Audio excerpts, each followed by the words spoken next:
Hey guys, and welcome to my new podcast, Tech Punk.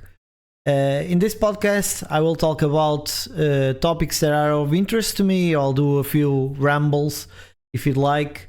I'll cover stuff like digital freedom, privacy, decentralization, our digital rights, stuff that's been bothering me and a lot of the community.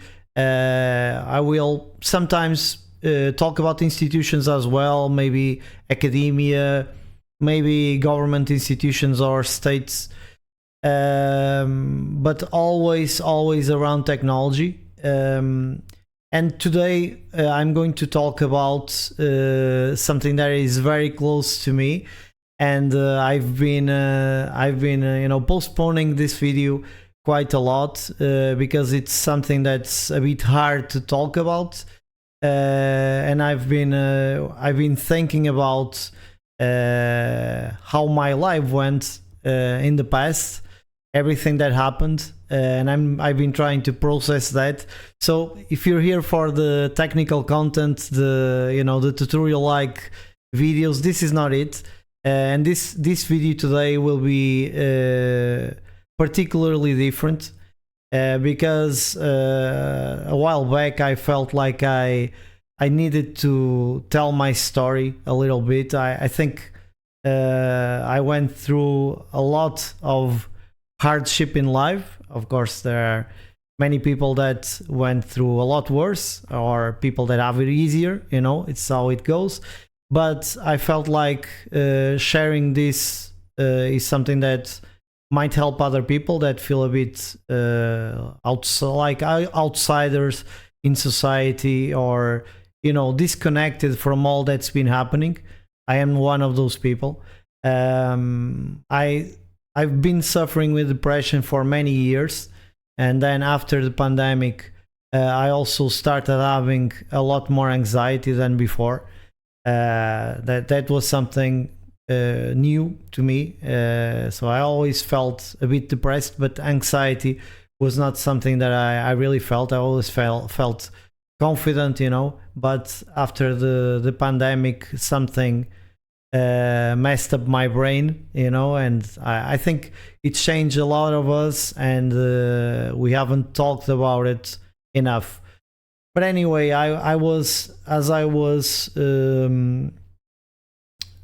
was making videos, and there is a story behind why I started making videos, and for anyone that knows me, it might have come as a surprise, because this is not something that I would usually do, put myself out there and do content, although I always enjoyed recording, mostly audio stuff, but some video, making music, some creative stuff. I used to read a lot also before I went to college for some reason, and then in college I only read technical documents.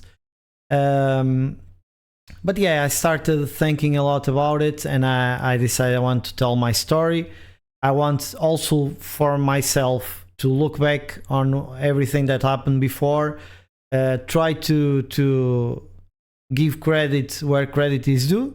All the good stuff that happened, there was some good stuff, fortunately, or else it would have been quite hard to survive. But there was also some bad stuff, we all go through some bad stuff. But I had these particular events that given their timing, they kind of messed up with my brain a little bit.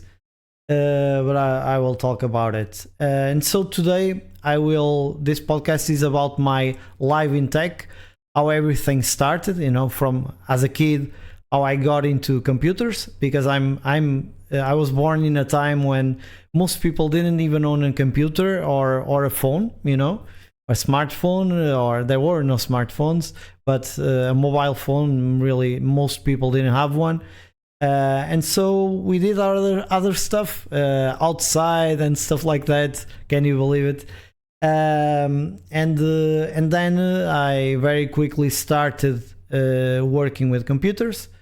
Still a kid, and I was obsessed with it. I still am. I mean, it's my whole identity. It was built around computers. Most of my friends are computer nerds as well, and I was always the happiest surrounded by people who are tech savvy, or doing some messing around with technology somehow. And so yeah, today will be about my story. This is my podcast. This is about freedom as well, so I'm giving myself the freedom to talk about what the hell I want, right?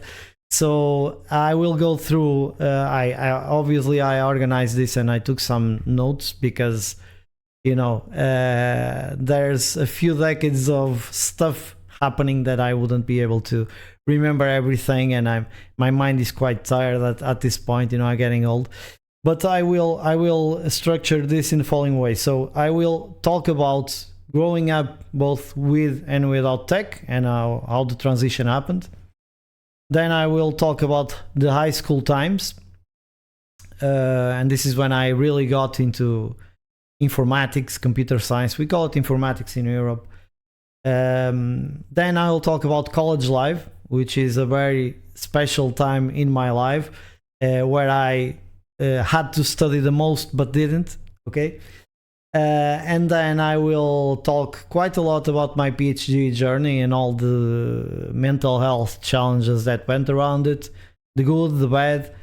Fortunately, there were many good people around me, or else it would have been impossible to go through this. Although I have this disappointment feeling towards academia, but not the people, not the people that I surrounded myself with. Those people I'm really grateful to, and I consider them friends, although I haven't really gone out of the house that much, so I didn't visit, and they are probably pissed, but it is what it is. And then as I was finishing my PhD, the pandemic hit, so this was a major blow. I will talk about that as well, how it affected me, how I transitioned from academia to the industry after the pandemic. This was incredibly hard for me. Then I'll talk a bit about what I call my mental breakdown, the real deal, because like I said, I always felt depressed all throughout the PhD. Everybody that knows me knows that, because I never hide it. Just something I feel I can't really get around it. And believe me, I've tried everything. And then I will talk about the future, looking forward, and I'll try to give you some advice, some tips that work for me to go through some of the darkest times.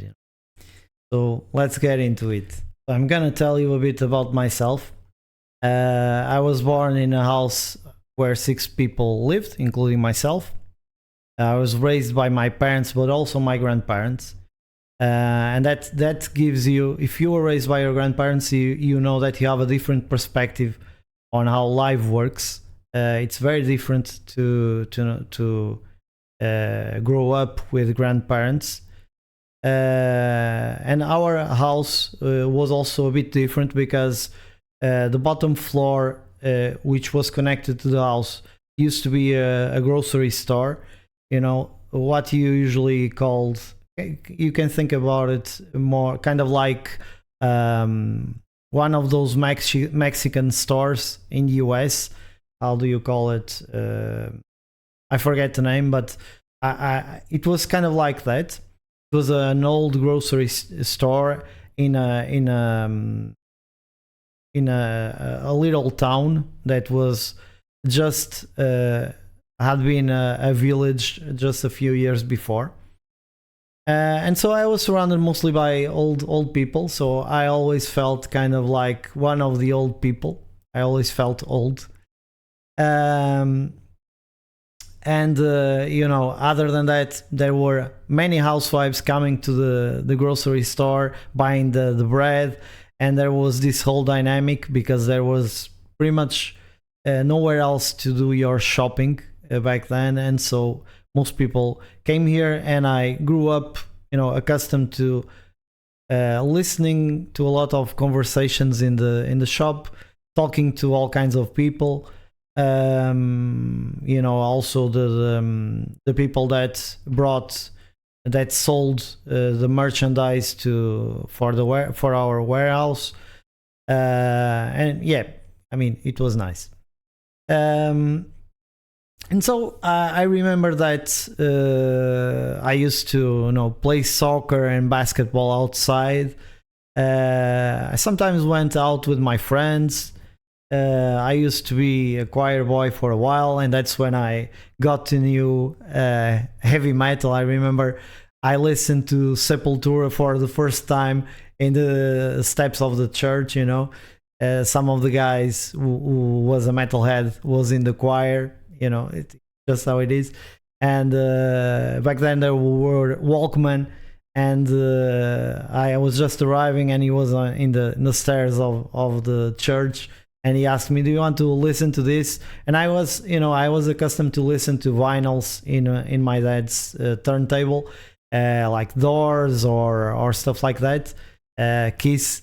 And then when I listened to Sepultura, I was like, "Whoa, this is my new thing." I really love metal.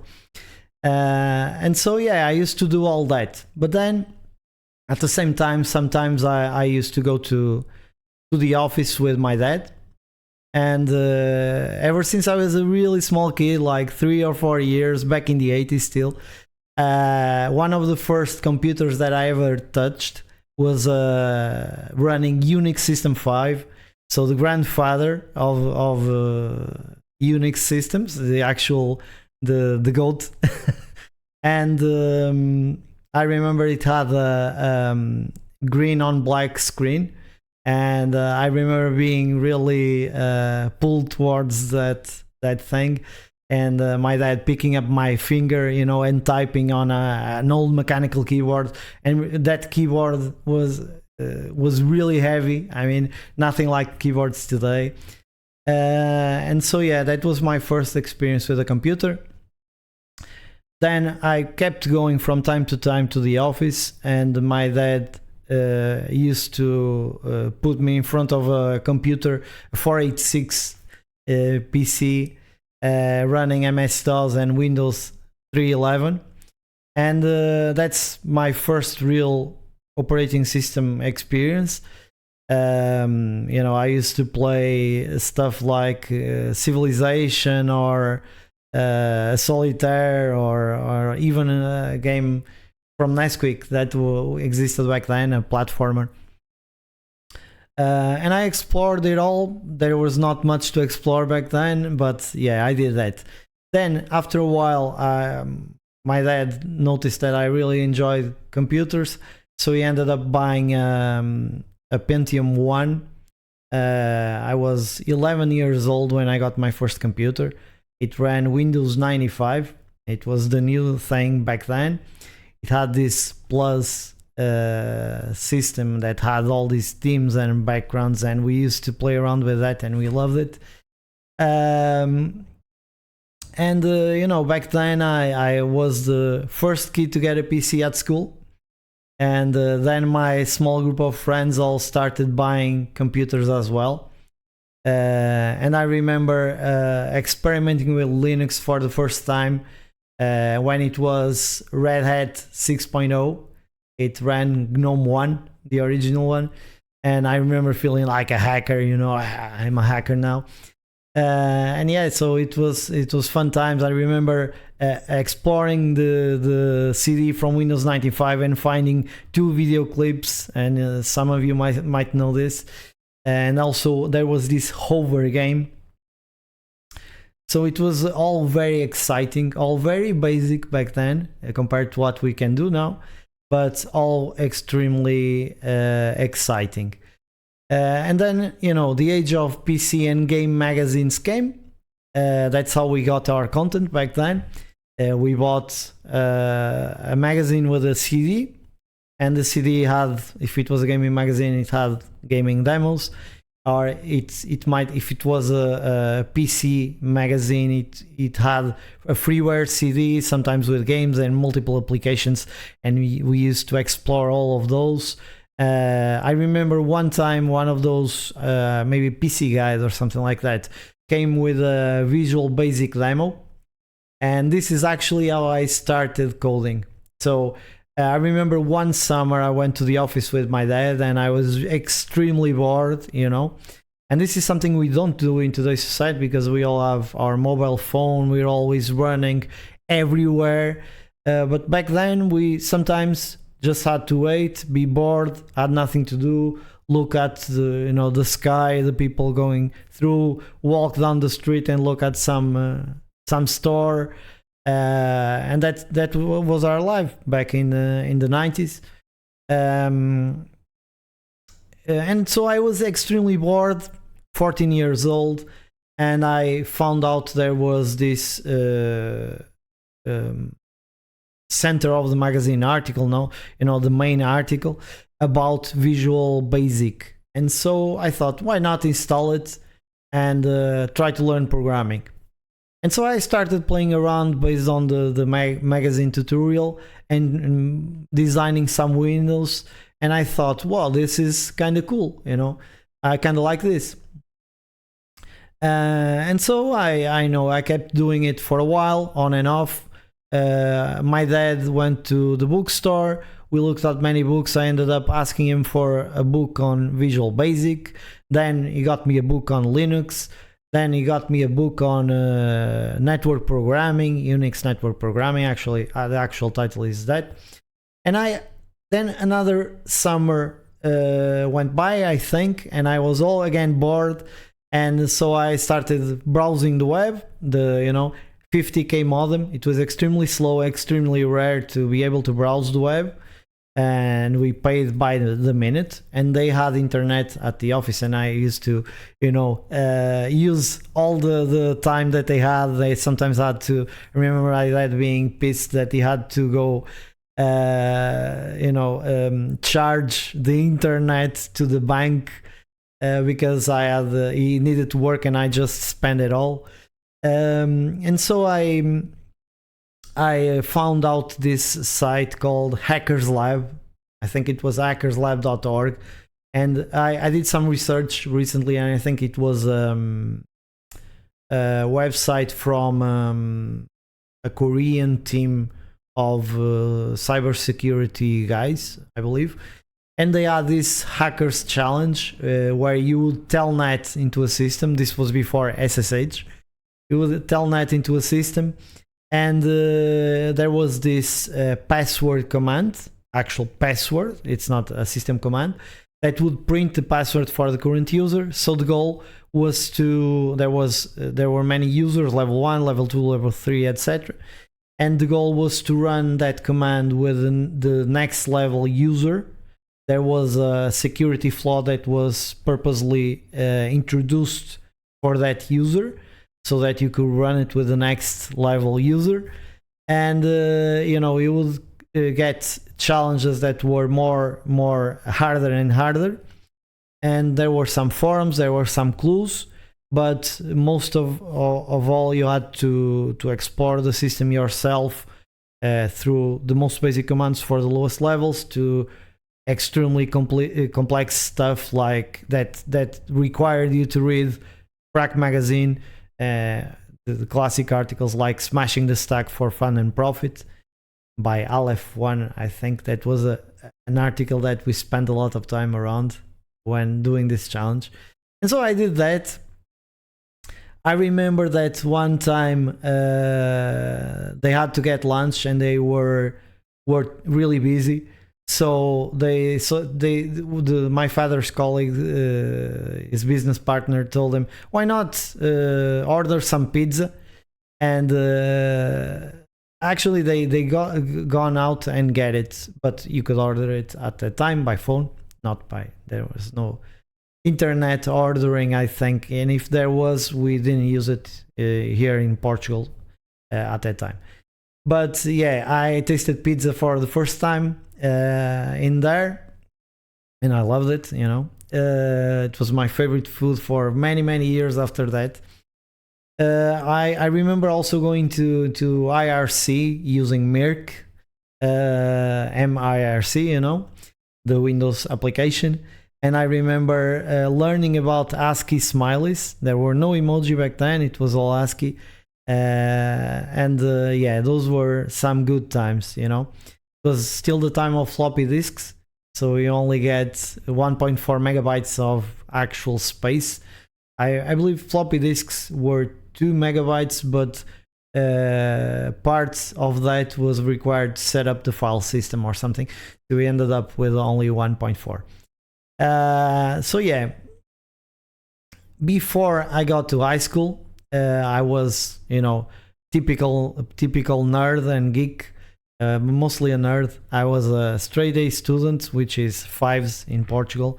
You get graded from 1 to 5 on, you know, the first years of school.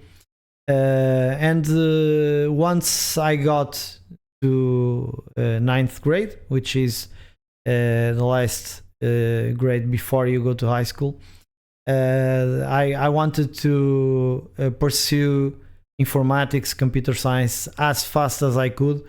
So I ended up deciding to go to follow a technological course in informatics. And my grades were so high that the recommendations from the teachers to my mom was that I should go to general science studies instead, but I didn't want it. Okay, I had to get closer to the PC as soon as possible, so I know chose technical studies. And so I quickly got surrounded by other computer lovers, and everybody knew informatics, and it was kind of like a paradise for me in a world where computers were still not a thing. You know, keep that in mind. And so now we're gonna talk about high school times. So high school times. Before I started high school, I decided to prepare. You know, I was a nerd, I was a geek, I love computers, so why not spend all the summer learning Pascal instead of, you know, playing some games or going out even. I didn't go out that much, but I still went out. And so I decided to, you know, I printed a large document that I found online teaching Pascal. I printed it on the, you know, the printer at the office, and then I went home and you know, installed Turbo Pascal or something like that, and started learning. And so I spent most of my summer vacation learning Pascal, but to my amazement, I learned way too much for high school, because I spent 3 years in high school, and I actually learned more during summer vacation than I ever learned about Pascal in high school. So that was fun. We actually started with pseudocode, which is, you know, something you do when you're programming. I think people still do that. I think they also use visual programming now for younger kids. But back then it was, you know, writing on paper, and you wrote instructions in your own language, so Portuguese for me. And, you know, I ended up never reaching the level I had reached during summertime. And so I eventually started hanging out on Linux, because I got internet at home, first 55k, a really slow modem. And then I got ADSL, eventually cable, but much later. So I started hanging around IRC. I found the Linux channel, and then I found the FreeBSD channel. And there was this small group of people who really loved the operating system, all from Portugal, because this was a Portuguese IRC server as well. You know, the big national server, what it was back then, maybe PTNet or something like that. And so that group was always talking about all this systems engineering stuff that I got really interested in. Firewalls, network services. Like at the time, I remember I set up my own POP server, and I ran my own mail address from home. So sometimes the electricity was down at home and I couldn't receive any emails. This was a thing. Actually, when I got to college, I still used this. Then it was not practical, and Gmail appeared. There was no Gmail, no Twitter, none of that when I got to college. No Bitcoin. And so Gmail appeared, and I ended up turning off my server and switching to Gmail. Ideally I would want to do the the reverse path now, but it is what it is. And so I remember when I was around the FreeBSD channel on IRC, one of the guys was a professor at the University of Coimbra in Portugal, and he was the guy that founded the group. And so we started working towards building documentation for FreeBSD in Portuguese. And I remember we worked a lot in SGML, which is the markdown language that they use to compile the handbook. They also asked for a subdomain to the FreeBSD team, and they gave it to them. It pointed to a computer at the University of Coimbra. And we started producing how-to PDFs, documents, with sysadmin stuff.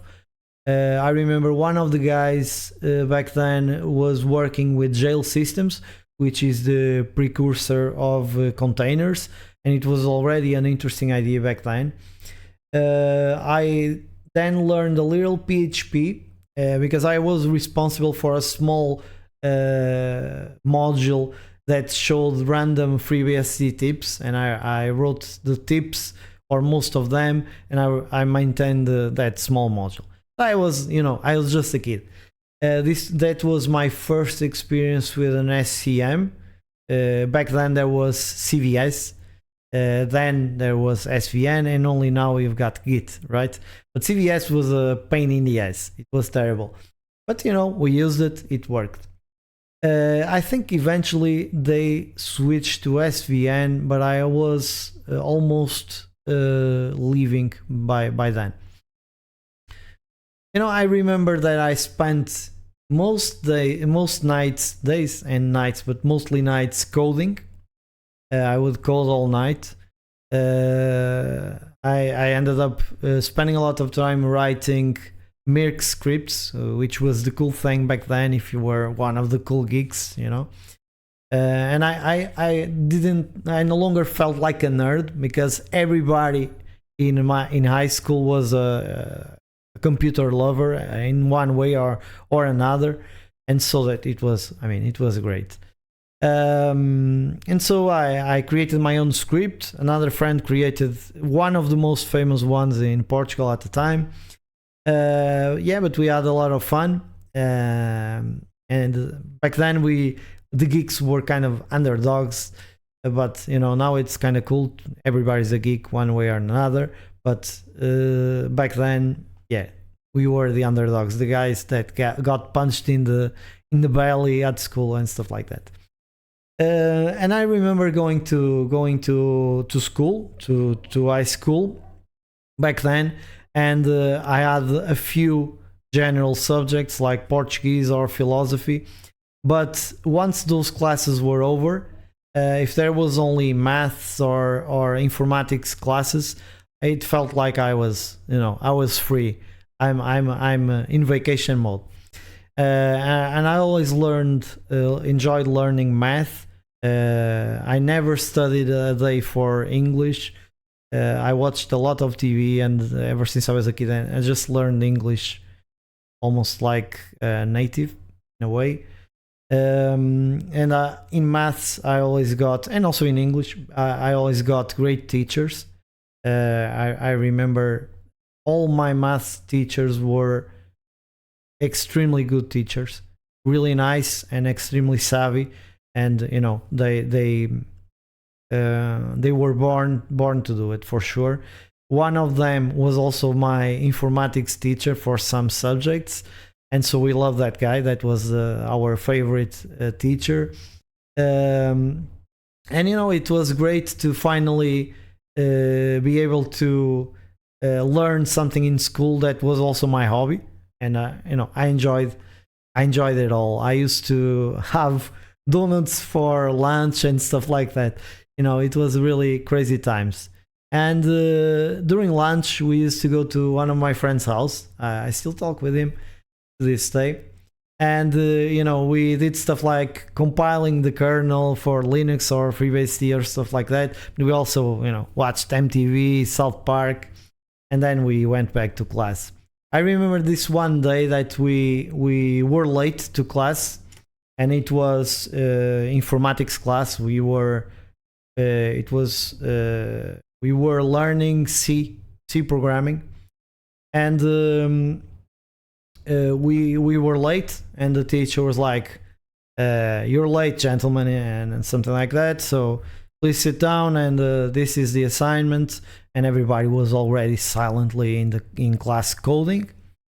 And so we sit down, and he, as kind of a punishment to us, he said, anyone that finishes the assignment can leave earlier. And this was our last class, and it was a 2-hour class.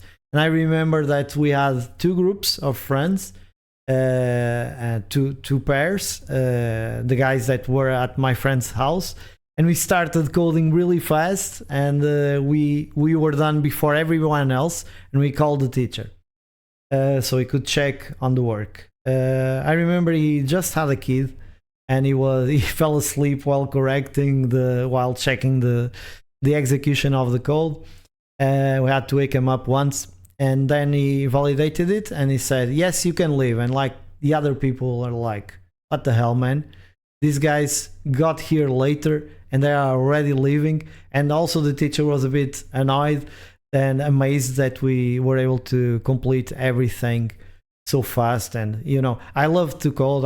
I was coding for many years already from that time, and so I also wanted some extra free time, so yeah, I coded fast, man. So that was a fun time.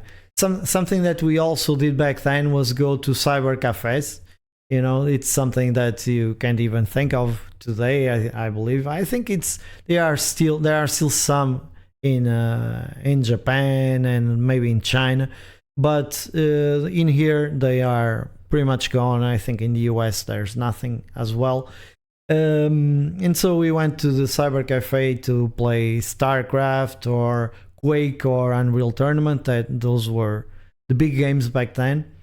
And also I remember at this one time there was this foreign exchange student from Norway. That was so random to me to see someone in high school. In college I kind of expected it, but not in high school. And so yeah, it was fun. That guy was so fun, and I still have a group photo with him as well, and all my friends. And yeah, he quickly became one of the guys, and then he had to leave and go back home. I think it was called Highwind. And so yeah, it was great times. There was a lot of work. There were classes all day. I remember that being a bit of annoying, right? But I love those times. I love those people.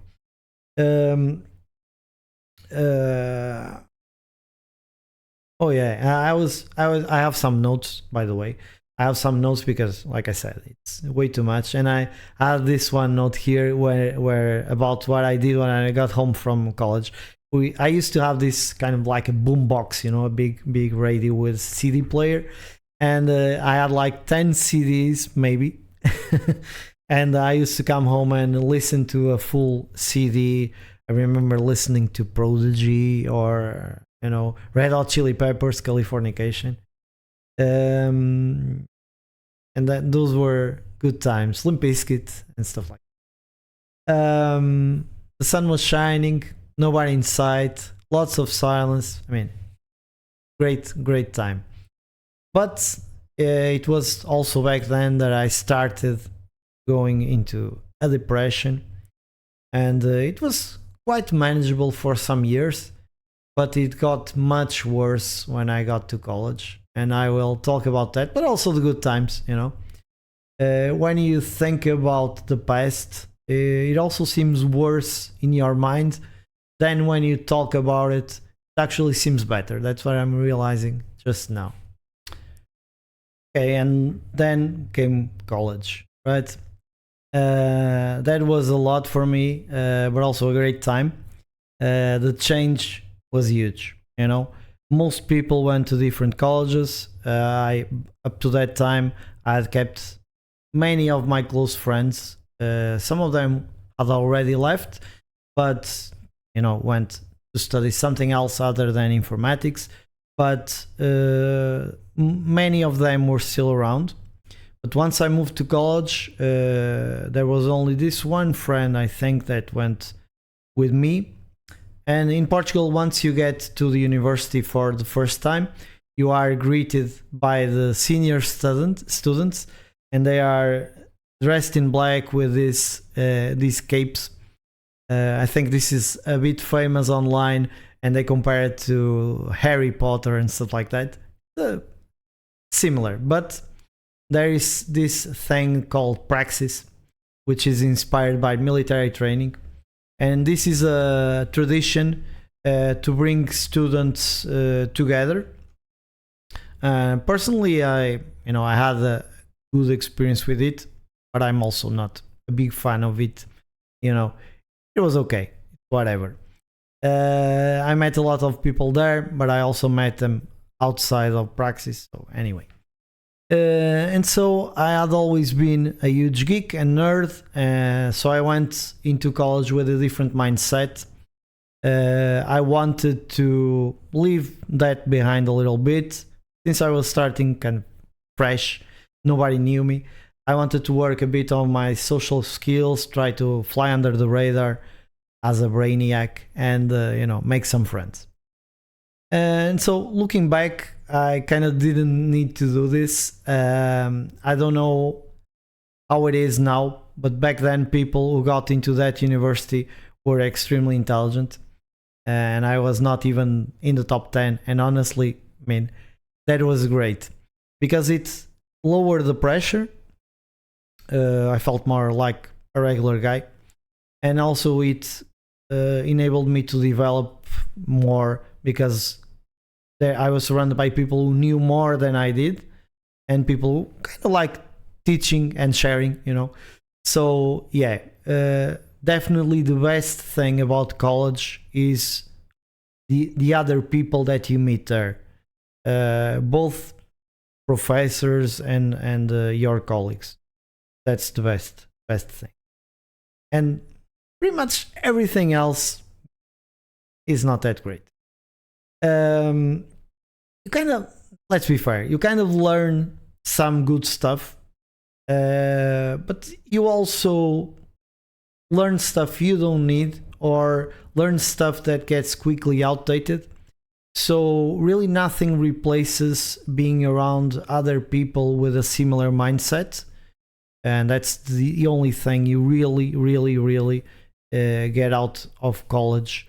If for some reason this gets replaced in society and we find a way to bring all those people together on a regular basis, voluntarily, without pressure, and people come around and like to talk and exchange ideas. I am not talking about a one-day event or a weekly event, not that, but something that happens every day, some way of doing it. Then you probably, university won't last that long. That's, I'm being too rash, but I kind of feel like it's been Universities used to lead, used to be on the frontier of knowledge, pushing it forward, but I feel like they mostly follow nowadays. They wanted to create this close-knit relationship with the industry, which they thought was amazing because they could send students right straight into jobs. But that was actually something that I believe ended up making it worse, degrading the quality of what they did there, because they are now putting themselves in the same restrictions, in the same timeline as society in the outside. And so there is no time for going deep, and there is a lot of pressure associated with everything else that's happening outside. So while it's, I understand why it seems like a great idea, but I think that will also be the demise of academia. Anyway, most people from college, most of my colleagues, they went to work for big tech companies. They build their own sometimes. Many of them build their own, and overall they do a lot of good for society. But my story is a bit different. Of course, I'm never that lucky, right? So through bad luck, poor judgment, and kind of a dreamer's mindset, which is a flaw of mine, I ended up fucking my life, right? And taking away any chance of success in the area. And this is mostly due to timing and, a lot of bad luck as well. You see, it's all about mindset, but also timing. And my timing was definitely off. And the mindset is pretty much gone because I grew so tired of everything, all the rush around both academia and the industry is much worse. At least in the industry, when you clock out, you're off. In academia, you're always on. It's more chilled, but you're always on. Even if you're not there, you're always working one way or another. So it's good and it's bad. It has its pros and cons, right? But yeah, more on that later. So as I started classes, I was under the impression that I didn't need to study for programming classes because, when I got to high school, I had spent my summer learning Pascal and it was, kind of useless. And so after learning that, I decided that in college I could simply, skip class, especially programming class, and I would be good, right? And I was so wrong because I skipped most classes in college. I just wanted to know people. I had been a nerd for my whole life and I wanted to do something different, and I regret nothing, okay? Nothing. But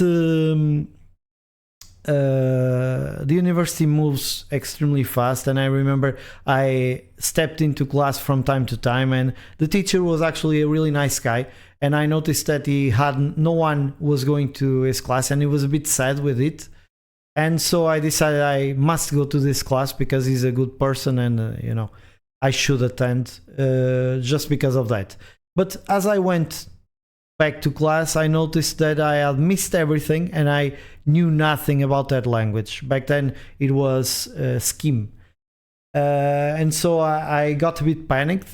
But I was always good at programming, so I studied a lot and I could get a good grade in the end, but it was a much lower grade than I would have gotten if I just went to class. Anyway, I don't know what advice to give here. I'm not going to tell you, skip class, okay?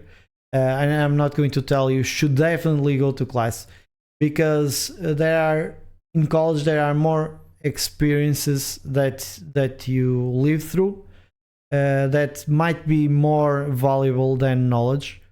And also particularly in informatics or computer science, once you leave, once you exit the course, once it is complete, the industry, the market will probably have moved on from that technology, so you will have to study again. So as long as you get to grasp of basic concepts, you are fine. So, like I said, skipping class became a bit of a habit. At that age, we want to explore, and so that's how I met my best friend from college, and that's when I had my first crush. And when I got interested in music theory and started playing electric guitar. Back in high school, I sometimes went to a friend's home and he taught me how to play classic guitar. Not, classical music, but we play like Metallica in a classic guitar. And so I wanted to know more, and music theory is a lot about the mathematics of music in a way.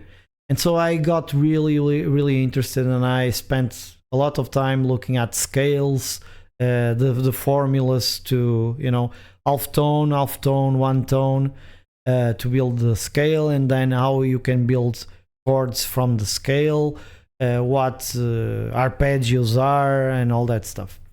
Playing the diagonal form, the diagonal shape of scale, and also the vertical shape of scale.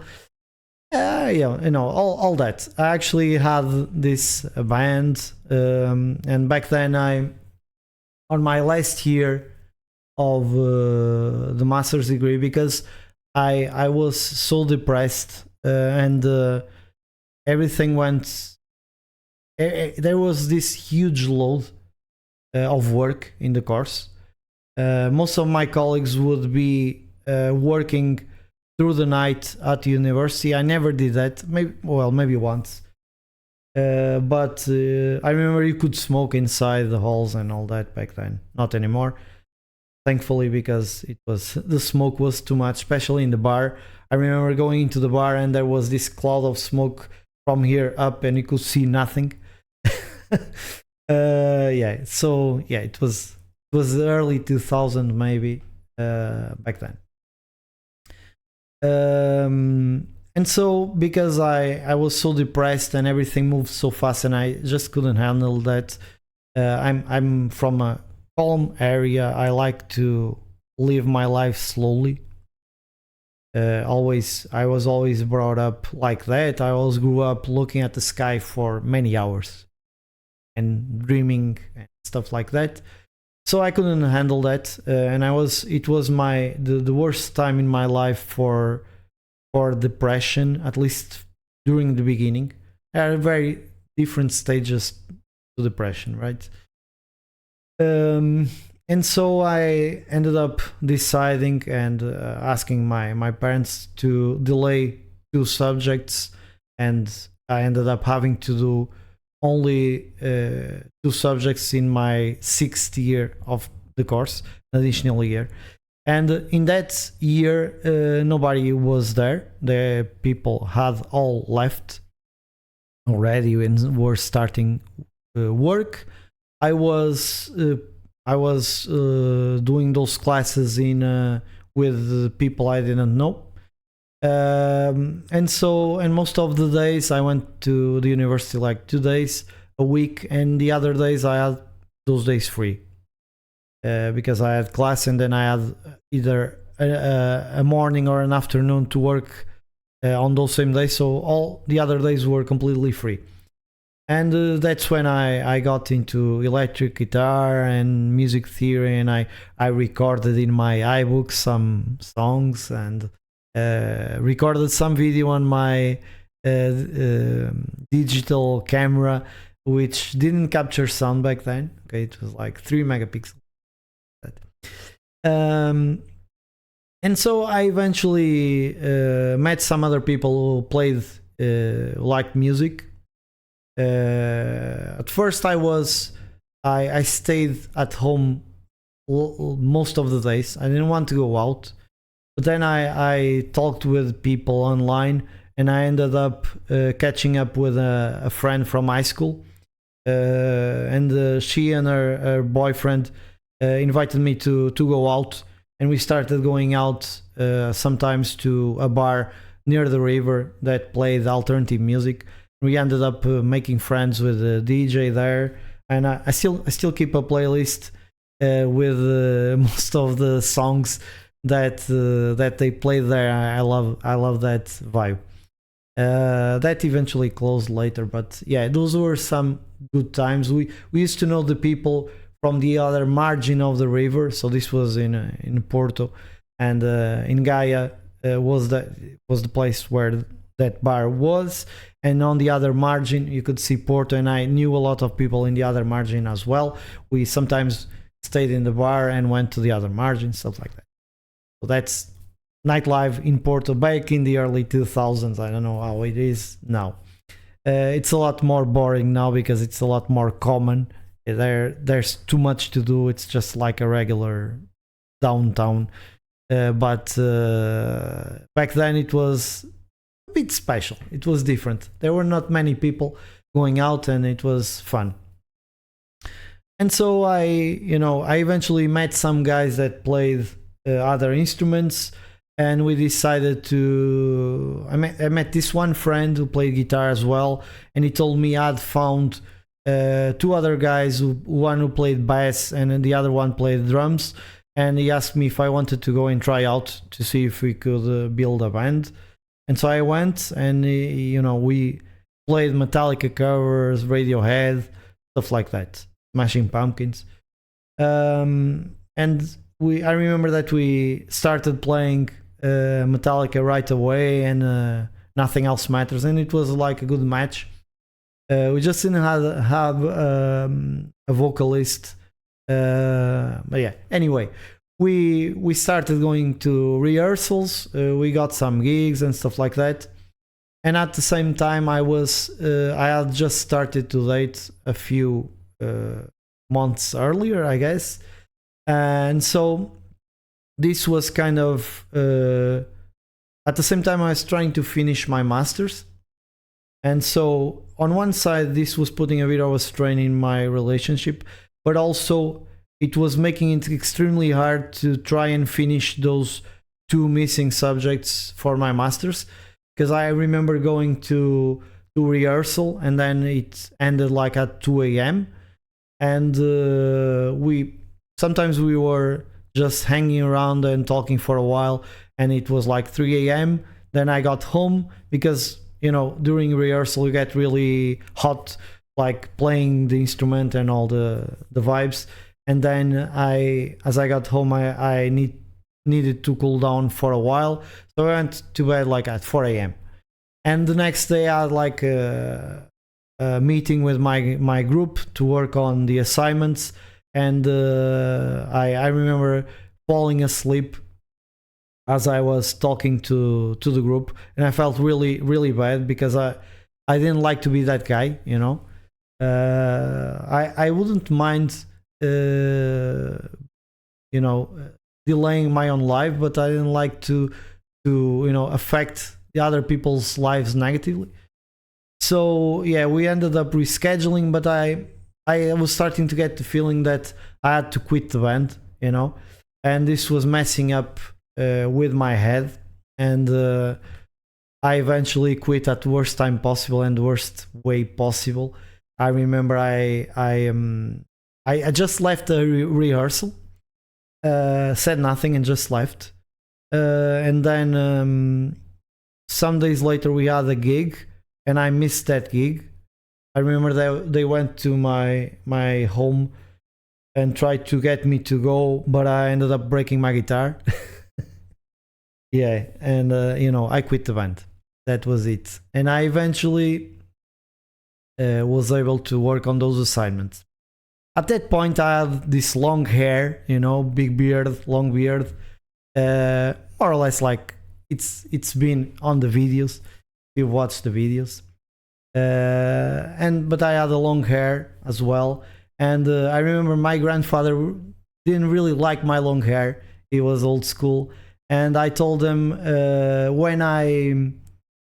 when I finish my masters, then I will cut the hair, and so unfortunately, my grandfather passed away just before I finished the course. I don't know if I had cut the hair by then, but yeah.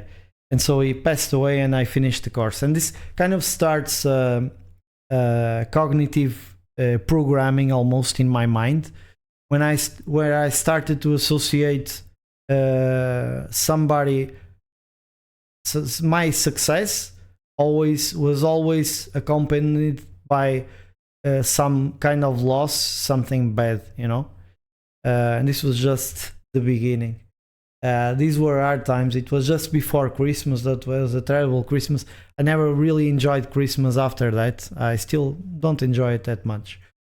But yeah, anyway, back to some good stuff. So, like I said, I had this my best friend in college. We skipped many classes, went to the coffee shop, talked. We traveled. We went to concerts and stuff like that, and we brought along some other friends sometimes. We met a lot of people. We went out on photo walks, and we started uploading to DeviantArt. And we eventually met some people from DeviantArt and went on a meeting, also in Coimbra, curiously. And yeah, I went at least on 2 of those meetings with him. I met a lot of cool people. Some of them were from informatics as well, and they took me to see the university at University of Minho. Yeah, it was a great time. I remember going out to a coffee shop, and because I had my long hair, I remember once I went into the bathroom and I was drying my hands with my back turned to the door, and then this guy came in and said, "Oh, I'm sorry, ma'am." And I turned around. It was like, "Oh, I'm sorry." So some funny stuff happened like that. Once I was extremely depressed at the university because I had quit one of the subjects because like I said, I was depressed, and I decided to leave it behind. And all my colleagues were going to the exam, and so I was alone at the student room. Curiously, that student room became my lab later, and then the other room by that room became the lab where I finished my PhD. So I spent pretty much my life, almost 20 years, always around those 2 rooms.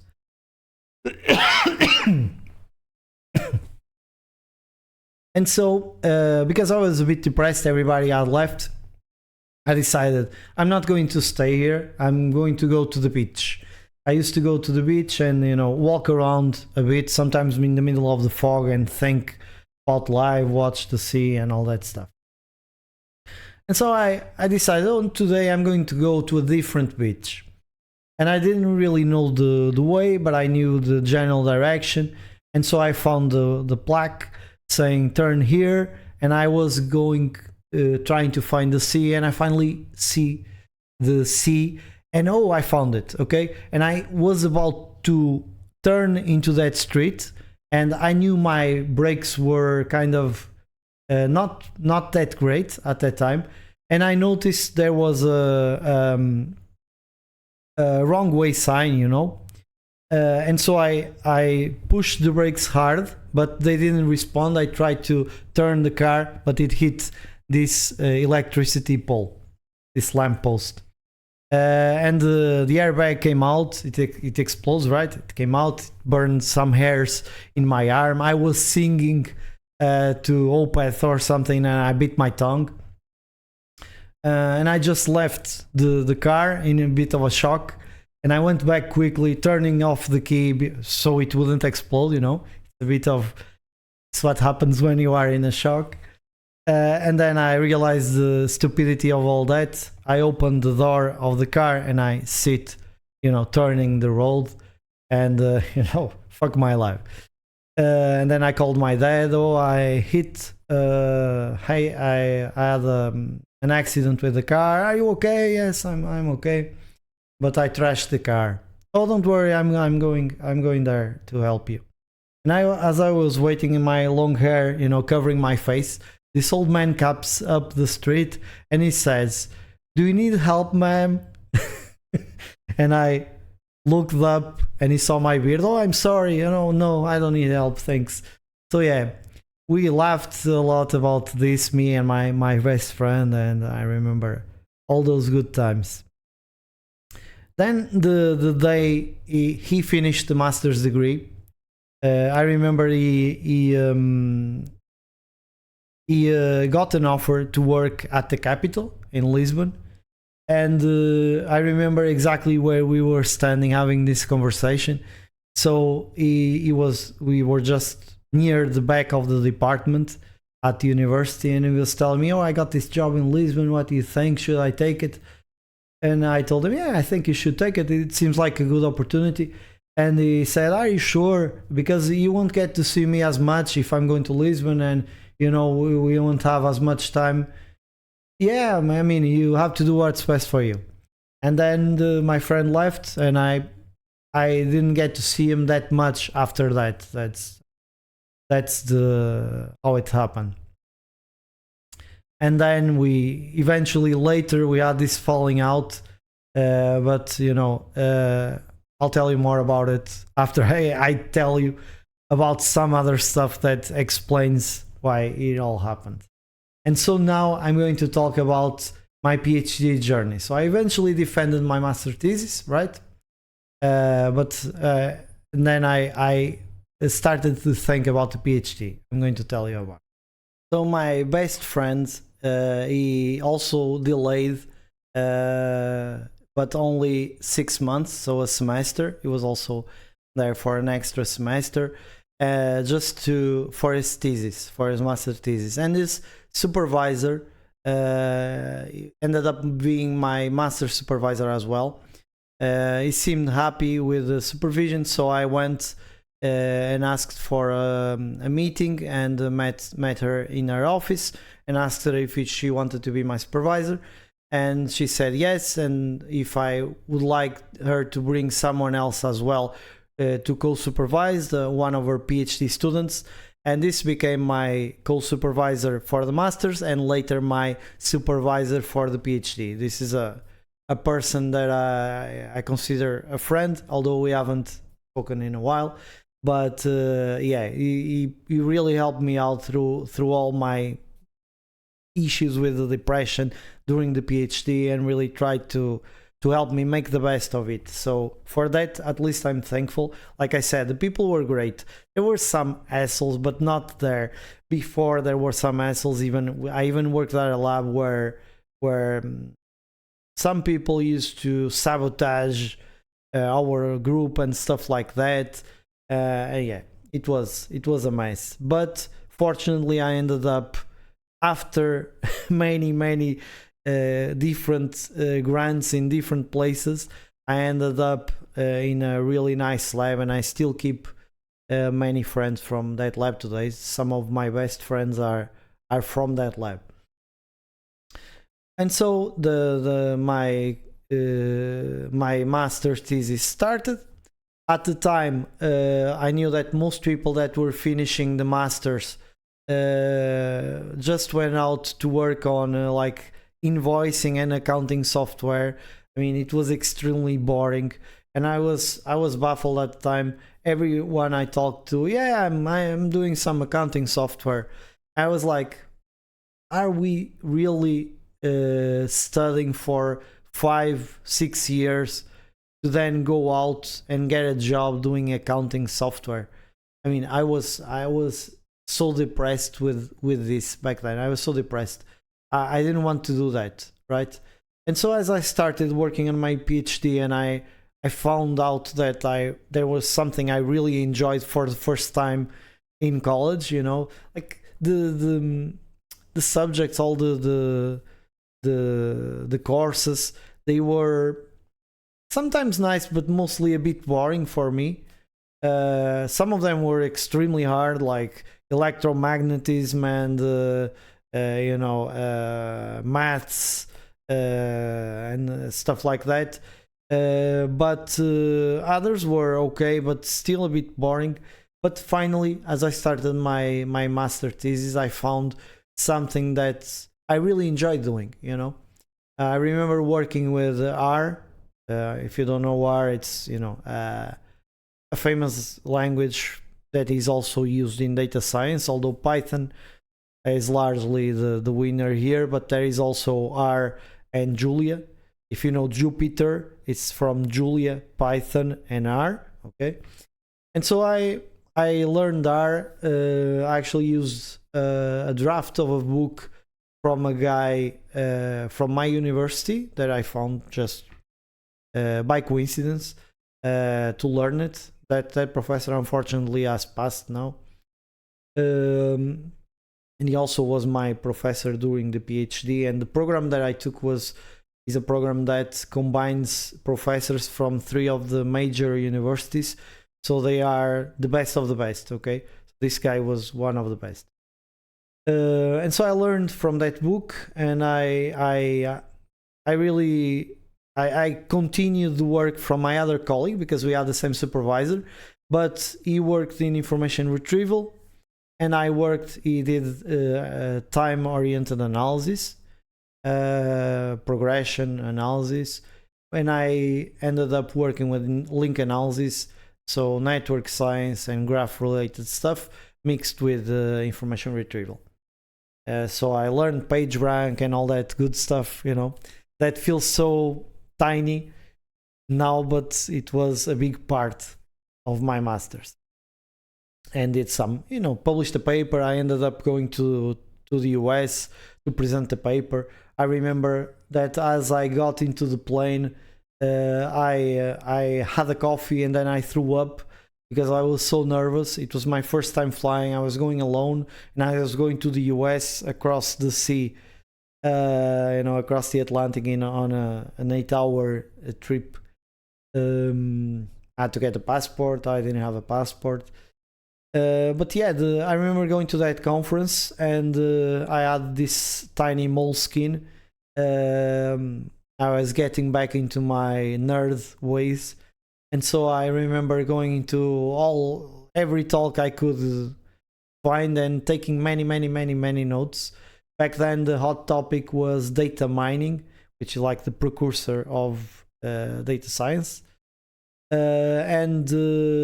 I spent multiple years after that learning all those concepts. Sometimes I could convince people that it was a good idea to do some work on one of those areas, and a grant would come up on one of those topics, and I would apply.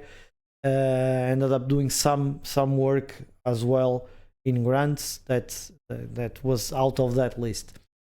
And so I worked on my PhD. I eventually defended the PhD.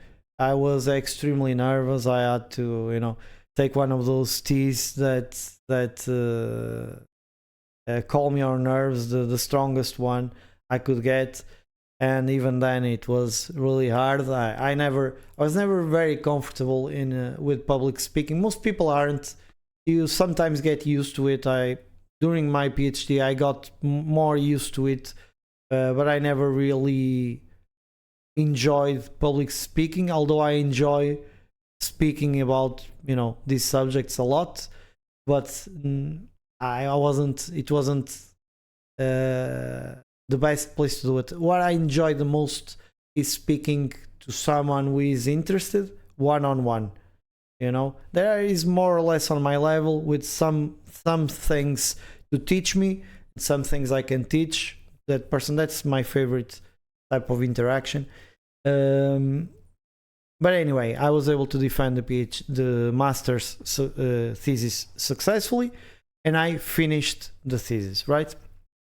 As I defended the thesis, right in the same afternoon, right afterward, my supervisor asked to speak with me because they were opening a lab, and I knew my friend was staying with a grant in that lab. My memory escapes me a bit, but I remember now that he stayed in that lab after he finished his master's thesis, and only later did he go to Lisbon. And so we worked together for a while as well. Yeah, because they right after the PhD was done, I had a good grade and all that. It all went fine, and they wanted me to stay and continue that work, and maybe consider going into a PhD. And I thought, well, I don't want to go into the industry to build stupid accounting software or invoicing software after I know how to do all this stuff with data analysis, and after I went to the US where they they taught me all about recommender systems and all that stuff, and I will be going to do some accounting software. You know, how stupid is that? And so I decided that I would stay and do research because that's what I love to do. I would be getting paid to do it, right? So that's fine. And so I stayed. I started building relationships with the people.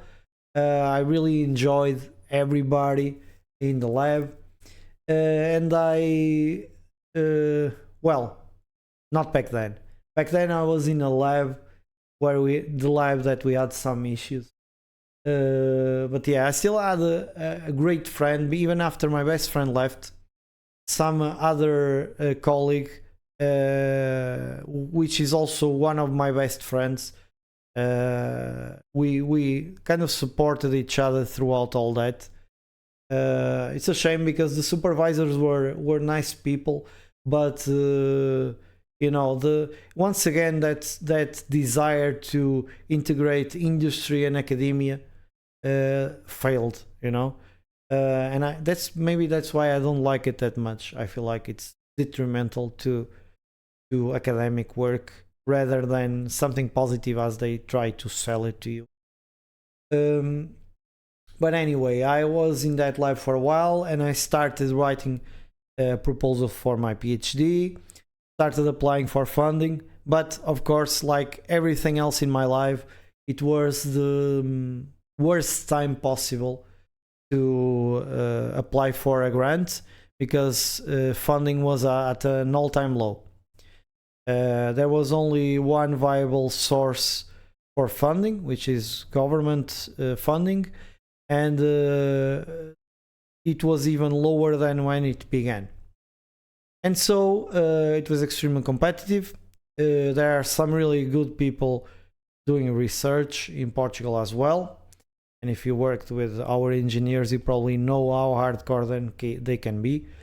And so I ended up not getting the grant. I'm not sure. I think I stayed with a research grant, and I kept trying, iterating over my proposal. I changed some stuff around to update to relevant topics at the time, but always around graphs and network analysis. But I ended up not getting a grant once again. And at that point, there was this grant on another department, on another faculty, and I was invited to go there. This was something that my supervisor knew about as well. I think she even was one that brought it up. And so I went there, and I spent over a year working there. I enjoyed it quite a lot. It was a much more silent place to work. I had some awesome friends there as well.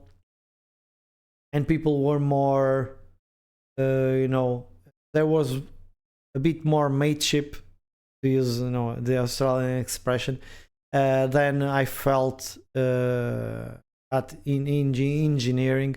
Engineering is extremely competitive by nature, very industry focused. But I went to the Faculty of Science, and then there I was. It was different, you know. It was calmer. There were trees, there was silence, and there were some really intelligent people around. And it was fun. They had the Linux install parties, the students, my friends that were on the grant with me. And I was on this really tiny office that was got really hot during the summer, and most of the days I spent them alone, but the other students would come in from time to time between classes to work on their grants. And I remember the last day I was there, these two friends wrapped everything I owned, including a small clip, my keyboard, my mouse, my chair. They wrapped it with wrapping paper from presents, as a way, a prank to say goodbye. So it was really nice. But then I got back to my old department. There was this project in music recommender systems, and I was thrilled about it, because I wanted to learn more about recommender systems, but I also loved music, so I had to do it. And so I worked with that for maybe a year, but then and kept trying for the PhD, I think. Or there was this time I told them I don't want to do the PhD anymore. Oh, right, but let me go back.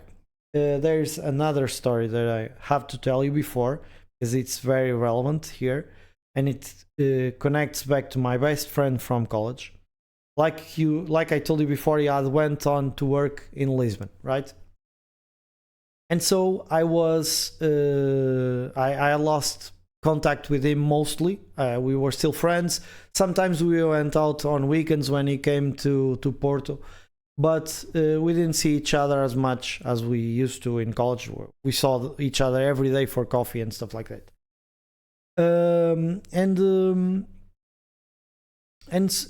So as I was working at the Faculty of Science, I was invited to do the PhD there by another another professor who wanted to supervise me.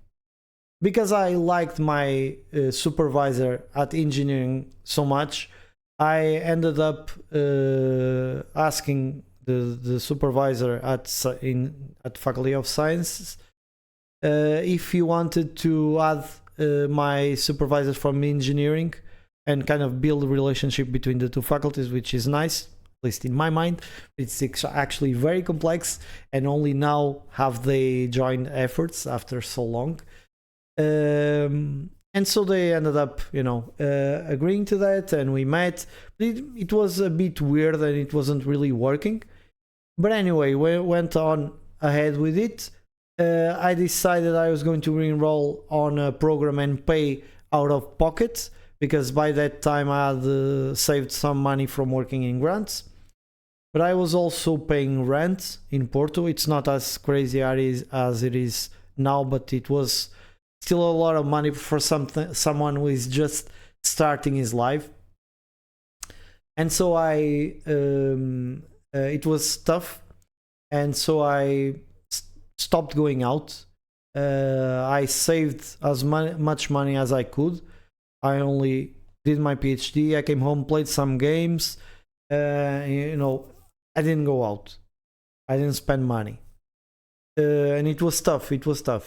And then one time before Christmas, my friend and some other friends, he decided to invite everybody for a Christmas dinner at quite an expensive restaurant to eat octopus. Now I really like octopus, but that by then I didn't. I hated octopus, by the way, and it was really expensive. So because it was expensive, I would try octopus, right? And I would like to be with my friends. But because it was expensive, I tried to convince them to go somewhere else because it's expensive. But no, it must be here. It must be here. And so I was really hurt by that, and I ended up not going. And not only did I not go, I kind of stopped going out altogether from that time onward. I got really annoyed at all the stuff that happened with that, and I was a bit annoyed with my friend, and I kind of hoped that he would come around and say sorry or something, because every time we had a disagreement, I was the one who said, "Oh, I'm sorry," and all that. That time I stood up for myself, right? And sometimes I wish I hadn't, because of what happened later, but I will tell you about it. So we lost connection. Eventually, the pressure was building up financially while trying to pay for the PhD, and I ended up quitting. And that's when I went back to the department, my original department in engineering, and started working on the music theory grant. And so that was a bit of a pick me up. And by then I told them I don't want to pursue the PhD anymore, just want to work on this grant. But stuff was going quite well. We were publishing. That's always in the mind of researchers: publish or perish, publish or perish. Like, as if the number of papers you have really determines the quality of the knowledge you develop, right? Of the research you develop. Well, and we were publishing. It was okay. It was not great, but we were publishing. And so they started talking about the PhD again. I was kind of, yeah, I should do this. And then I remember one day, as I was leaving the lab and there was no one there, they had already left. I was standing in the middle of the room, and I was thinking to myself, well, this is who I am. This is what I want to do with my life. I am going to dedicate my life to science. I'm going to be a researcher. That's what I want to do. I'll do whatever it takes. Okay? And so I started working towards it. We took a much more aggressive stance towards applying for funding. We tried funding everywhere. Eventually I got accepted into a program that had funding, I could start my PhD, after many years trying. I never gave up. And I kept saying at home, oh, we can't do that now because, I have to get a grant. We can't do that now because, I have to finish the PhD. I can't do it, right? And so I kept postponing my life. And then also my friend, we had that disagreement, and we had never talked again. He never reached out. I forgot because I was too busy with all the paperwork and fucking bureaucracy. Bureaucracy is an absolute hell in Portugal, in the university, with the government, everywhere. By now everybody knows that, but by then they made it like I was crazy. No, it's not that complex. No, it is. It was bullshit. I actually remember driving at going through the bridge and think I should just turn right into the to the river. I was so done with the paperwork, because I'm not a bureaucrat. I'm here to do research, right? And that's also ended up being something that pushed me away, because I kept seeing that people were finishing their PhD, and instead of doing research, they were always looking for funding. Because it's just, it's not to criticize the people, because what else can you do, right? There are other people coming in that depend on the funding. If you want to keep the projects going and have any chance of developing science, you need to find funding. So because this was high priority, the older guys, instead of dedicating themselves full time to research, apart from teaching class, which is the only real career you have, and it's already a lot for one person. You want to do a good job, you have to be focused. And in my opinion, teaching and research should not mix at this time. That's old school academic thinking, from a time when everything went by slower. There was time to think. People went through the halls and discussed ideas, but now everything is so fast. And And so, oh damn it, I just lost my train of thought, but I'm going to leave this scene because I want this to be, you know, as natural as possible. But yeah, we finally got the grant. And just as I was getting the grant and I had to finish up the last of the paperwork, my grandmother passed away. So once again, my cognitive programming was happening in real time, where I associate a win with a loss. You know, every time I move forward in life, every time I reach one of my goals, I'm going to be sure that I get punished for it, right? That's how it felt. Of course, that's just life, but that's how it felt. And I remember going to the funeral and having to go to the university that same afternoon after the funeral, as I was just finishing having lunch with my family, because there was some bureaucracy I had to take care of and there was a deadline. And that's when I was done with paperwork, fucking done, you know? I was fucking done.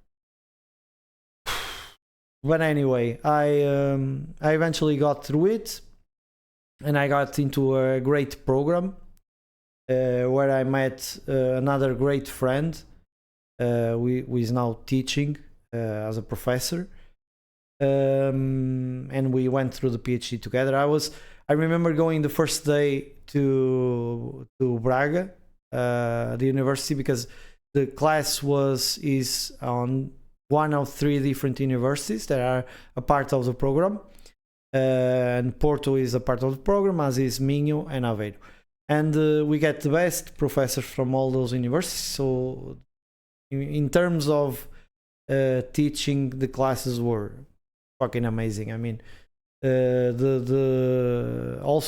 were not that many people enrolled, and they were, I mean, if you're watching this, maybe some of you are going to watch it, but I feel like you were the elite, okay? And I felt so happy to be surrounded by people that I could discuss my ideas with. I had something to teach them. I could learn from them, and everybody was so interested to be there. You know, it was amazing, and the classes also felt useful, which is something that I didn't really feel during my master. And so, yeah, I went through the PhD. During the first year, I had to drive to Braga for, I think, 2 hours or something like that, there and back, and it was a full day of classes.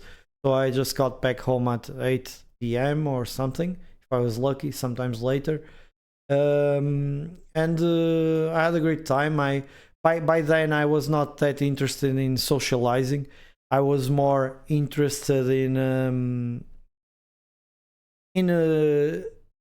checking if I was still as good as I used to be during high school, and so I worked hard for it. Ended up having some top grades. 2 of the subjects, they actually assigned me 20 score, which is the maximum on college, because I knew the subjects, and we were assessed with on offline assignments that we did at home, and I was a lot better doing that than verbal presentations or exams or stuff like that. Because I like to build to work, and so that worked well for me. And then I also, because I enjoyed those particular subjects, I had already done some research on them as well. I also taught it to my colleagues, because I'm not that social, but because those people were extremely interesting to me, I wanted to speak with them and feel useful as well. And so, yeah, I think that's why I ended up getting a top grade on those classes. That isn't even on the final grade, right? You either have a PhD, you're either a PhD or not. That's and you can have a distinction, cum laude, which I actually got, but I didn't go to the celebration because it was after the pandemic, and there's a story about it, and I'm going to tell you. But I never really left the house after the pandemic. I leave the house as little as I can ever since the pandemic. But we'll get to that. So I worked in an amazing lab. Everybody did their own thing, but if somebody needed help, we would stop and help each other. Also because there was female leadership in the lab. I think that's why. We had a balanced number of men and women, so it was actually a nice environment, productive environment.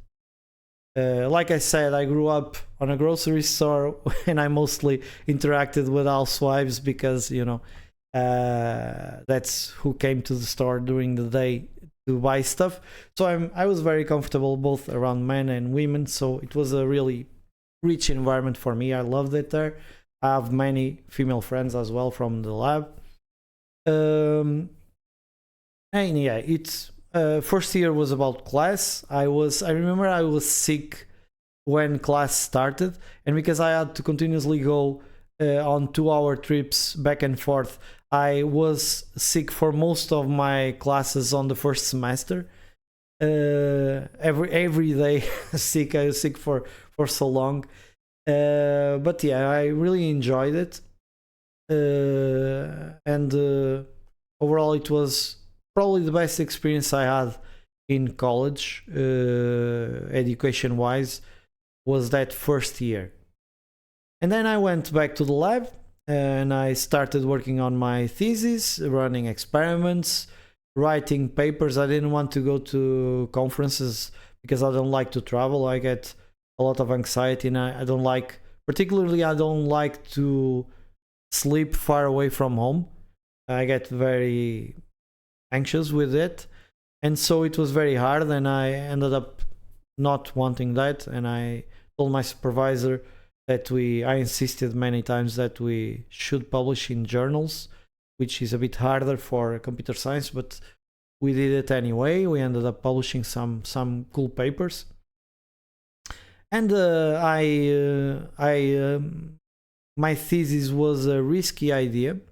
Most people just repeat the same experience everybody's been doing for the last 10 years, but they tune up something small and try to push the boundary of knowledge with that. No, I wanted to try something completely different. And that's what I did, and it failed, of course, but that's what I think everybody in academia should do.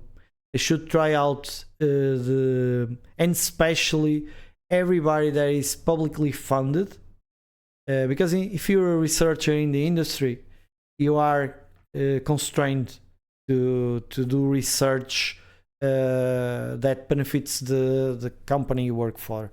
But if you are funded by public funding, working in a university, you should take more risks, and I think everybody should take an extremely dangerous risk when they are working on their PhD.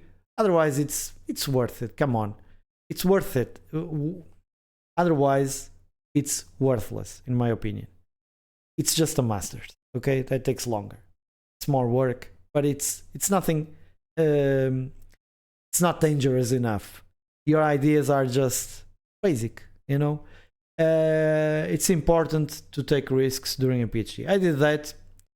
It didn't get me that much recognition. I got cum laude, it's true, but the true recognition that matters is from the community. Of course, if the idea had an actual application, and if it had worked out perfectly, then it would, for sure, it would have been a tremendous success. But it wasn't, but it's just okay. You need to take risks. I'm very happy with that decision, very happy. And so I finished my PhD, and as I was finishing my PhD, again, like I said, I always get rewarded when I level up in life. And the reward back then was a pandemic. So it was just as I was just writing up and finishing up my final report, my thesis report, my dissertation. We got the news at the lab that there was a pandemic and everybody was recommended to stay home. And so some of the people immediately decided to stay home. I told them I was coming in the next day still. It was not mandatory to stay home. I didn't know, we didn't know how critical it would have been, how catastrophic it actually was going to be. And so I went the next day. Nobody was at the lab. I went for lunch and the cafeteria was near empty. Only those people that were always there were there. I was one of those people. I remember that at one time there was construction and there were these meetings and there was some extreme noise. And I started going into the faculty earlier to get some silence, and started working at 7 a.m. and was able to have a coffee outside when no one was around still. And it was the way that I had to keep my mind balanced somehow. And some people arrived early as well, and so I made some good relationships around those people, and I knew those people. So those were the people that were there also the last day before the pandemic. And so I went home, and so like I was saying, I was talking about the pandemic. That was my last day. So I was in the lab alone, and then I had to go home. Everybody had to go home, right? Everybody knows this. And I went home and continued working on my thesis from home and having meetings with my supervisor remotely. But of course, everybody was gone from there were no colleagues. We tried some events and all that, people tried, but it's really hard to if there is no reason to meet up, it's really hard to meet up. It's not like remote working. And so I actually was quite happy about it, because I was so tired of the construction noise, all the meetings noise, and I had to listen to black metal while I was writing just to block the noise, and that's very tiring. So yeah, I was in peace writing with some smooth jazz at home and stuff like that. I ended up finishing my thesis. And then I actually defended the thesis remotely. As you defend your thesis, there's this whole event around it, and people come physically to your defense. And mine was online and it was open for anybody, and a few people joined, but nothing really replaces physically going there. And so usually what happens is you greet your friends, the people who go there that you know, and then you defend. People are bored waiting to go home because it takes too long and they don't know what the hell we are talking about most of the times, because it's usually something very specific. But at the end, everybody congratulates you. You speak with some people. Sometimes there are opportunities that appear from those talks. You schedule something with some friend that might have some position for you in a company they work on, stuff like that. And I was kind of hoping that would happen, but since I defended from home, in my slippers, by the way, very comfortable. I do recommend it, but I don't recommend that you defend from home remotely. yeah, I lost that opportunity, and it felt like it really never. I was really never done with it somehow. So my mind was at the university for many years after I left.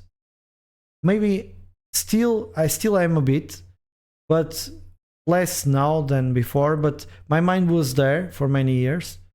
Even though I was already on my job and everything like that, I was still in my mind. I was still, because I spent almost 20 years in the same place, right? And the two rooms that became the labs were the student rooms. So I was always in those rooms working, and because I skipped class, most of the times I was there working on the assignments and doing some other stuff with the friends, the colleagues.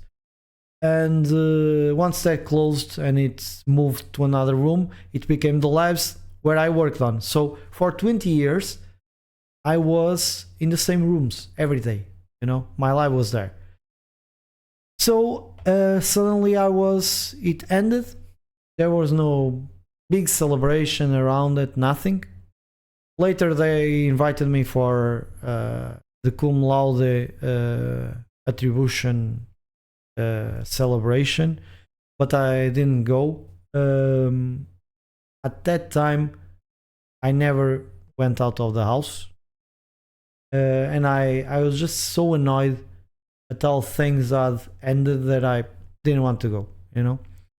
I later went to visit the lab because they invited me for an event, and one of my friends went there. It was relatively nice, but I mostly wanted to show them that I've moved on, because I didn't want to make the mistake to stay there. And this is just because I knew that so I had lectured some classes for 1 year during the PhD, because I knew the only opportunity you get, and they will tell you this is not true, but this is the truth.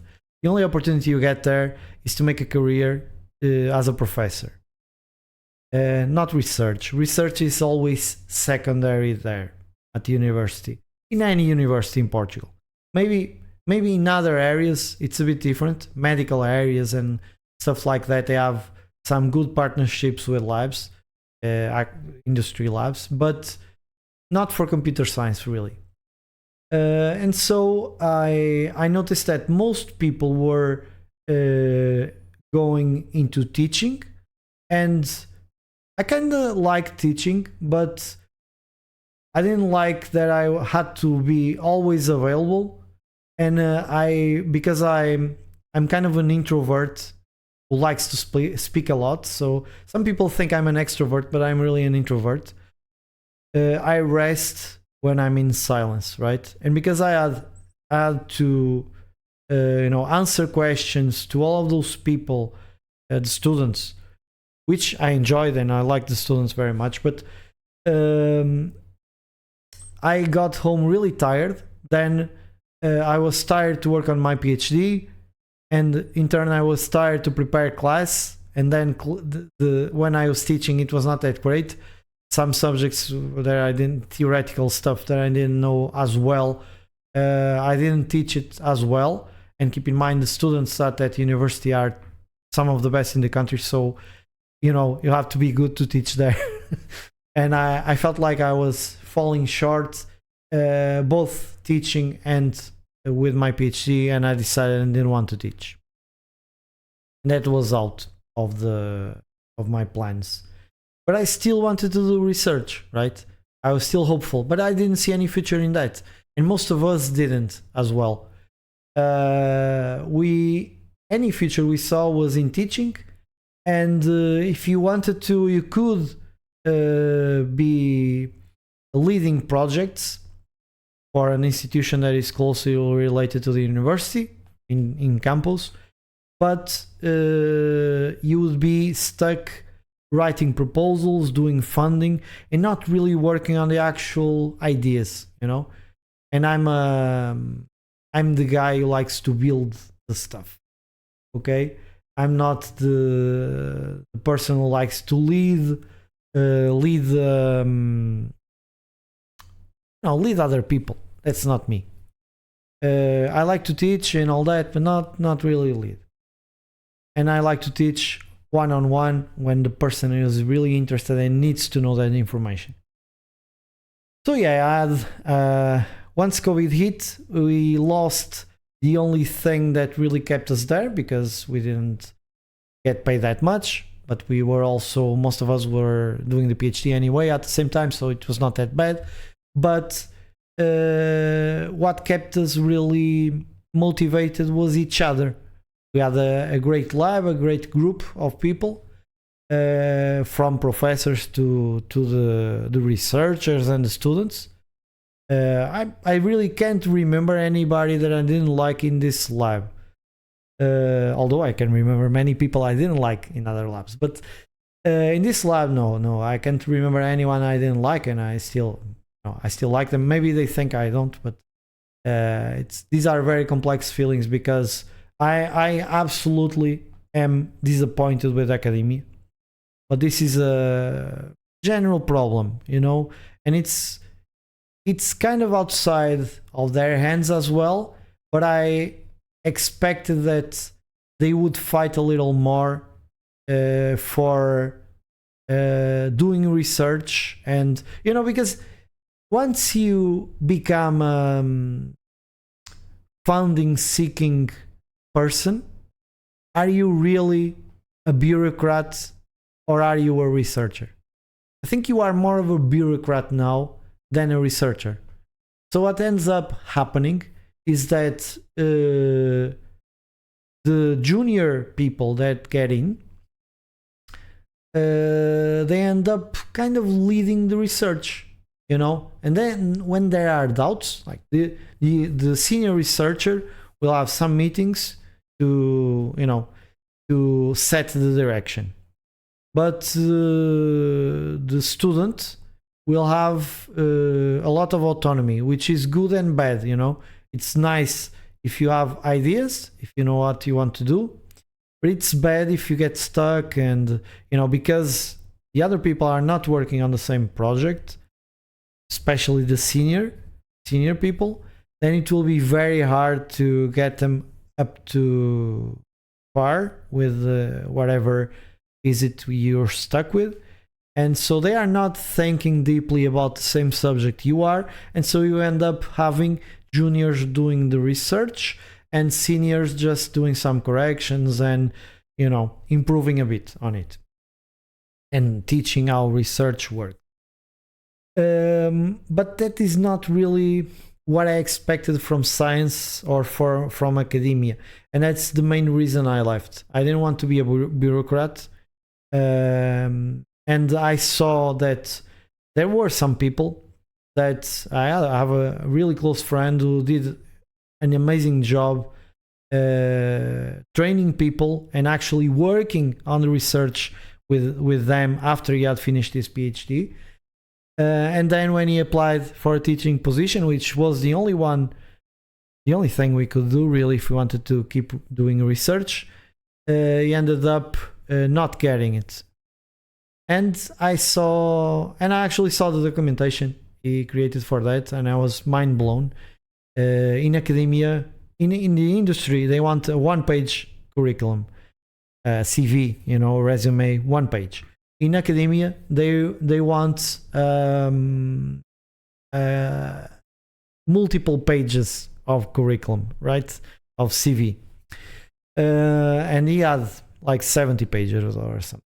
My master's thesis probably wasn't 70 pages, and it was really well presented, well organized. You could go through it as quickly or as slow as you wanted. And he still didn't get it. I actually met some of the professors that were hired instead of him, and yeah, they seem nice, but I really don't get it, honestly. So that to me was, kind of sealed the deal. I was already thinking that having to deal with all the bureaucracy and constantly having to this big project you had to present to level up, and get paid a bit more or something. Evaluation is necessary, of course. That's not the worst thing, but at that point I was tired of defending thesis. I didn't want to defend another one. I didn't want to work with funding and proposals and bureaucracy, be the guy that handles the bureaucracy. I wanted to do research, science, risky ideas, explore stuff, teach people stuff, make them better scientists. That's what I wanted to do. And there was no opportunity for that. No matter how you try to spin it, okay? There were no opportunity for that. And so I left. But as I left, then I didn't know what to do. And I'm going to tell you about how it went when I switched to the industry. So the pandemic had just ended a while ago, and I was thinking what to do with my life, because I had always been an academic for 20 years, both studying and then doing research. Although I worked at a startup for 1 year in the middle of everything else, and it didn't work out that great for me. Actually, those times were really hard, and I went home really depressed after that, and that's why I ended up leaving my apartment, my rented apartment in Porto, and moving to my grandma's house.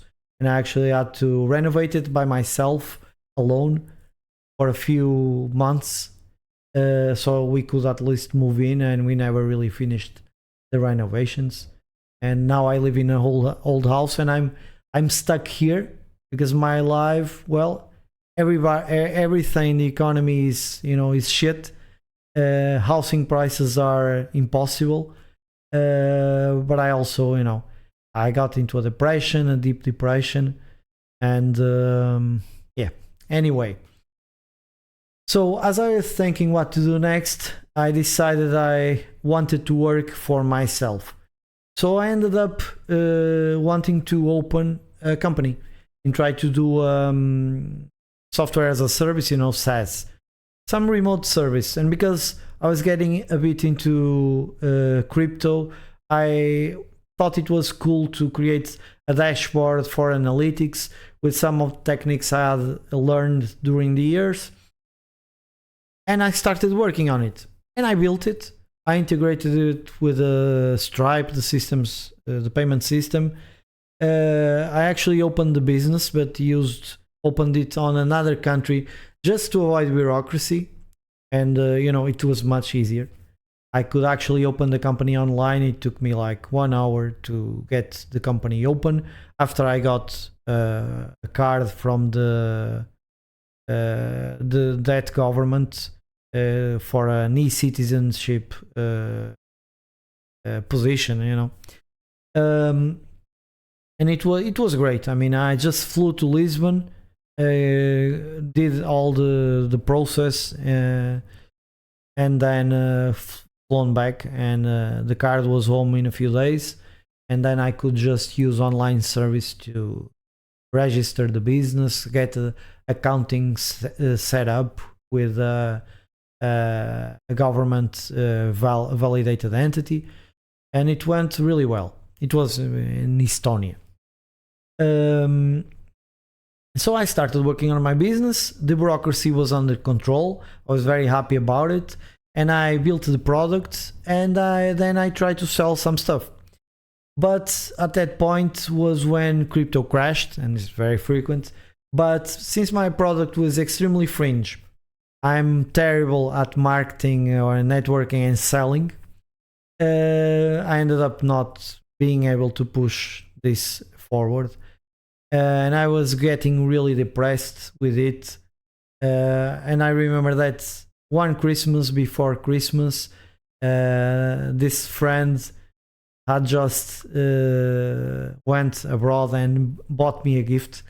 and he wanted to meet up, and I really didn't want to go out. Everybody thinks, so he doesn't like me or something, but I just didn't want to go out of the house. But I ended up going, and we talked for a while, and kind of helped me out. And I was thinking that I would postpone the close the company, postpone that project, maybe try later, and just get a job and work for a while, a regular job. And I was feeling kind of happy, but as I drove home, I saw my wife crying, and I immediately thought, oh, somebody else died for sure. This is just my luck. And then she told me she had just lost her job, and we were both unemployed. Those were, some hard times, and even with a lot of help from family, which I still get, and I feel like I should be the one helping them now, but I'm the one being helped. It's very sad. At least, Anyway, and she eventually got a job again, but it was very hard for both of us. But for me, I never had anxiety before COVID, but after the pandemic, I got this really bad anxiety. I even got some medication for it at one point. Actually, this was before I finished PhD, but it was more for depression. But nothing worked really, not medication, not talking with a psychiatrist. I knew it wouldn't work, but I had to try it. But yeah, it just doesn't work for me. My mind works in a different way. I view life differently. I simply cannot align with how everybody wants to live their lives. I have nothing in common with most people in that regard. The only thing we really have in common is that we are all trying to survive, but other than that. And so I eventually just admitted that I am different and I must help myself. Nobody is going to help you. And so yeah, I at one point there was scarcity for one of the medicine I was taking, so I decided to win it out by myself, and I knew there was a risk, not recommended, and believe me, it's really not recommended, but I did it as carefully as I could, and it was still hard, and I stopped taking medication, and eventually later I got a psychologist, but that also didn't work out. It was really great for a psychologist because he got to get my money every week, really expensive appointments, and I got to feel happy to have spoken to someone, but not really anything really changed. And so at that point I had gotten a job through some connections. I was looking for a job, and some friends who had opened a company, one of them reached out, and he said he had a position for a data scientist, and I had ended up accepting. I was very happy to work with those guys. They were really nice people, and the company also had really cool people who I enjoyed working, and actually supported me throughout some of these crises. So props to you. You are really something, and professionally, technically, there are also some great people in that company. And we worked for a company in the UK, and I eventually moved to that company and worked there for a while longer. But what everybody doesn't know is that right before I started my job, on the very first day before I started, I had this massive mental breakdown, because it just it just got to me that everything I had worked towards, my life decision of becoming a scientist, that was gone. It just felt real. that was gone. And so I had this huge mental breakdown. It was extremely tough for me to go through those first days, even working remotely, which is much more comfortable if you have if your mental health is not the best. And actually, the people were nice at that company, but yeah, it was very hard. But because the people were nice, I also started getting more excited about the job. I started working, and I'm very assertive. I'm not the kind of person you can tell to do that and I will do it without critical thinking. No, that's just the training you get with a PhD if you do it right. And so yeah, there was a bit of hardship in that regard, but nothing we couldn't deal with. But then this one Christmas, as I was getting used to the job and starting to feel happy, just I was about to go into Christmas holiday, the same time my grandfather had passed away. I got the news that the business partner, my father's business partner, had passed away, and this was the person that introduced me to pizza. He told my father, "Oh, we should get pizza, and you let your son try it out." And he was also the person who showed me ASCII smileys back when IRC was the thing. It was a bit underground still, and I was so happy to learn that. So this was a person I really liked. He also had good taste in music, and my father has a similar taste, and yeah, we bonded through that, even if sometimes indirectly. And so I was sad. I was sad for the person who passed away, and I was sad for my father because he was kind of his best friend, let's say. But yeah, we went through it. It was Christmas. It was okay. We got back, and I got back to working, and I kind of felt slightly refreshed. At that point, I was starting to learn how to deal with it. And I remember I had this first day when I came back to work, and I had this meeting with my engineering manager. And my EM, because he knew I was a bit down because of that before I went on vacation, he asked me if I was feeling better, and I told him, "Hey, I'm much better, quite excited to be back and all that." And right after that meeting, I noticed I had an email, and it was an email from my supervisor who I hadn't talked with for a while. And it was an email asking me whether I had seen that my best friend from college had passed away. Well, that was completely shocking news to me, because I hadn't been speaking with him in a while. I thought he was just still mad at me or something and didn't want to speak with me. And I was actually thinking about him quite a lot, and thinking about talking to him and telling him how I felt with all that stupid shit with the Christmas dinner. But yeah, he has just passed away, and I never get to speak to him again. So yeah, if you're in a similar situation and it's a person that you like on the other side, it's just something tiny and stupid, then don't waste time, because you never know.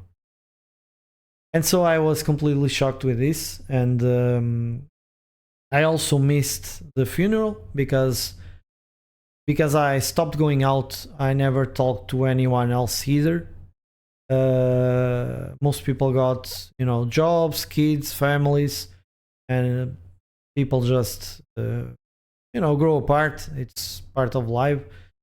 But nobody really remembered telling me until it was funeral day, and they remembered they had forgotten to tell me. But since I wasn't getting in touch, you know, in a long time, they didn't know if I wanted to be told or not. And to be honest, I don't know if I would have gone to the funeral, because I never go to weddings or funerals, with a few exceptions. Of course, during COVID, I also had my great uncle had passed away. So I was already maxed out in pain at that point. And that completely broke me. I was just sending messages to everybody I could remember. Some people didn't even reply. And that was kind of painful. And most people replied. And some friend of mine, a closer friend, also sent me some voice messages telling me all about it. And you know, thank you so much for that. Yeah, my friend was gone, and there's not a day that goes by that I don't remember him. And I mean, you know, I could feel guilty that I wasn't speaking to him. It's not even that. It's just I'm really sad that everybody loved him, you know, and I'm just really sad that he passed away. He was so young. So when somebody is old and passes away, even if it's someone close, you will always be sad and remember the person. I mean, that's kind of how it goes. It's always a bit painful, but you learn to live with it. But when somebody young who had so much to give passes away, and that completely sucks. That's terrible. And I remember him many times as I'm making dinner, as I'm playing some game. You know, anytime I really get to my mind gets to stop for a while, I remember that. I also remember telling the guys at work. Some of them knew him, but yeah, they didn't really want to talk about it. And I just felt it was a massive loss. And at the same time, I felt that, you know, people were done with it. Not the closest friends, our little group. I know that many people will always miss him. But I was a bit pissed at that other people didn't care as much as we did, but they don't have to. But I was just how I felt. And yeah, I fell into a depression again. Then, you know, other hardship went by, stuff with work, and I was getting more and more depressed, thinking about quitting. And eventually I didn't have to quit because they, you know, mass layoffs came. Their funding was cut, and they fired me along with most of the team. And so that was even worse, because then I was unemployed. I had 3 deaths of people I knew in a very short amount of time. One of them, my best friend from college. And I just, you know, I went into a deep depression. I'm not going to go into many details, otherwise this video will get flagged. You know what I mean? But yeah, it was hard. And yeah, I kind of had some support with the people, some people at work. 2 managers were really great. And I really appreciate you if you are watching this. Although I was a bit, I can be a bit rash, but I did appreciate you reaching out afterward, even after we were fired. But I ended up rejecting everything that came work related after that. I rejected the help. I rejected many proposals, many contacts from hiring managers and all that. I just, you know, got enough of it. I'm done with it. fuck it, life's too short. What the hell am I doing? Always rushing from place to place. And, I was done with it. I was done with it. And so I fell into a deep depression where I would not even get up of my chair. And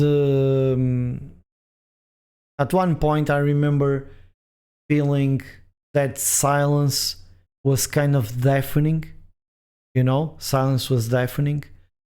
And that is some kind of, that is one hell of a way to suffer, when you feel so alone, so isolated, even with family around and my wife and all that, but you feel so isolated, so it's so painful to feel silence. It becomes deafening, and I got so depressed that I stood on this same chair where I am now.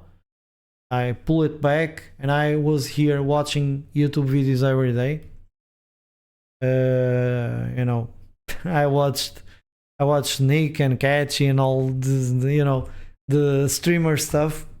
That it's probably not for the same audience that watches this channel, but I always used these reality shows and stuff like that as a way to escape my serious reality, at work. I'm not ashamed to admit it. I love stuff like Survivor as well. That I'm not ashamed of Survivor. I love Survivor, but yeah, I was so freaking depressed, and I remember that I woke up and every day was the same for a long time. Every day was the same every day. And I thought I was never going to recover. I didn't want to get a job anymore, not in my area, not doing the same shit I had always been doing. Then AI was taking over, so why bother anyway? There are tons of interview scams going on, companies that just put up jobs and they don't want anyone. They just want to to bloat, to increase their stock value, so they can sell at a higher price their company. And so a lot of it is bullshit. Then you get jobs where they want one person to do the job of 10 people. You get jobs where you have to go through stupid riddles in lit code, which is not at all what we do as coders. That never really mattered. Algorithms are, even before AI, algorithms are in books, they are in Wikipedia, and you can just, if you're a decent programmer, you can just, if you know which algorithms to use, of course, you can just select one, use the pseudocode to implement it, or even easier, just use a lib that already implements it.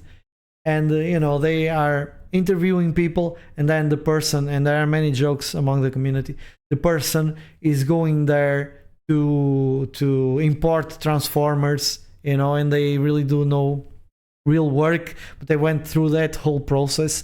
So once that person with top notch gets there, they are also annoyed because they are much better than that and they are doing a stupid job. And so I was fed up completely, and I still am fed up with that shit, okay?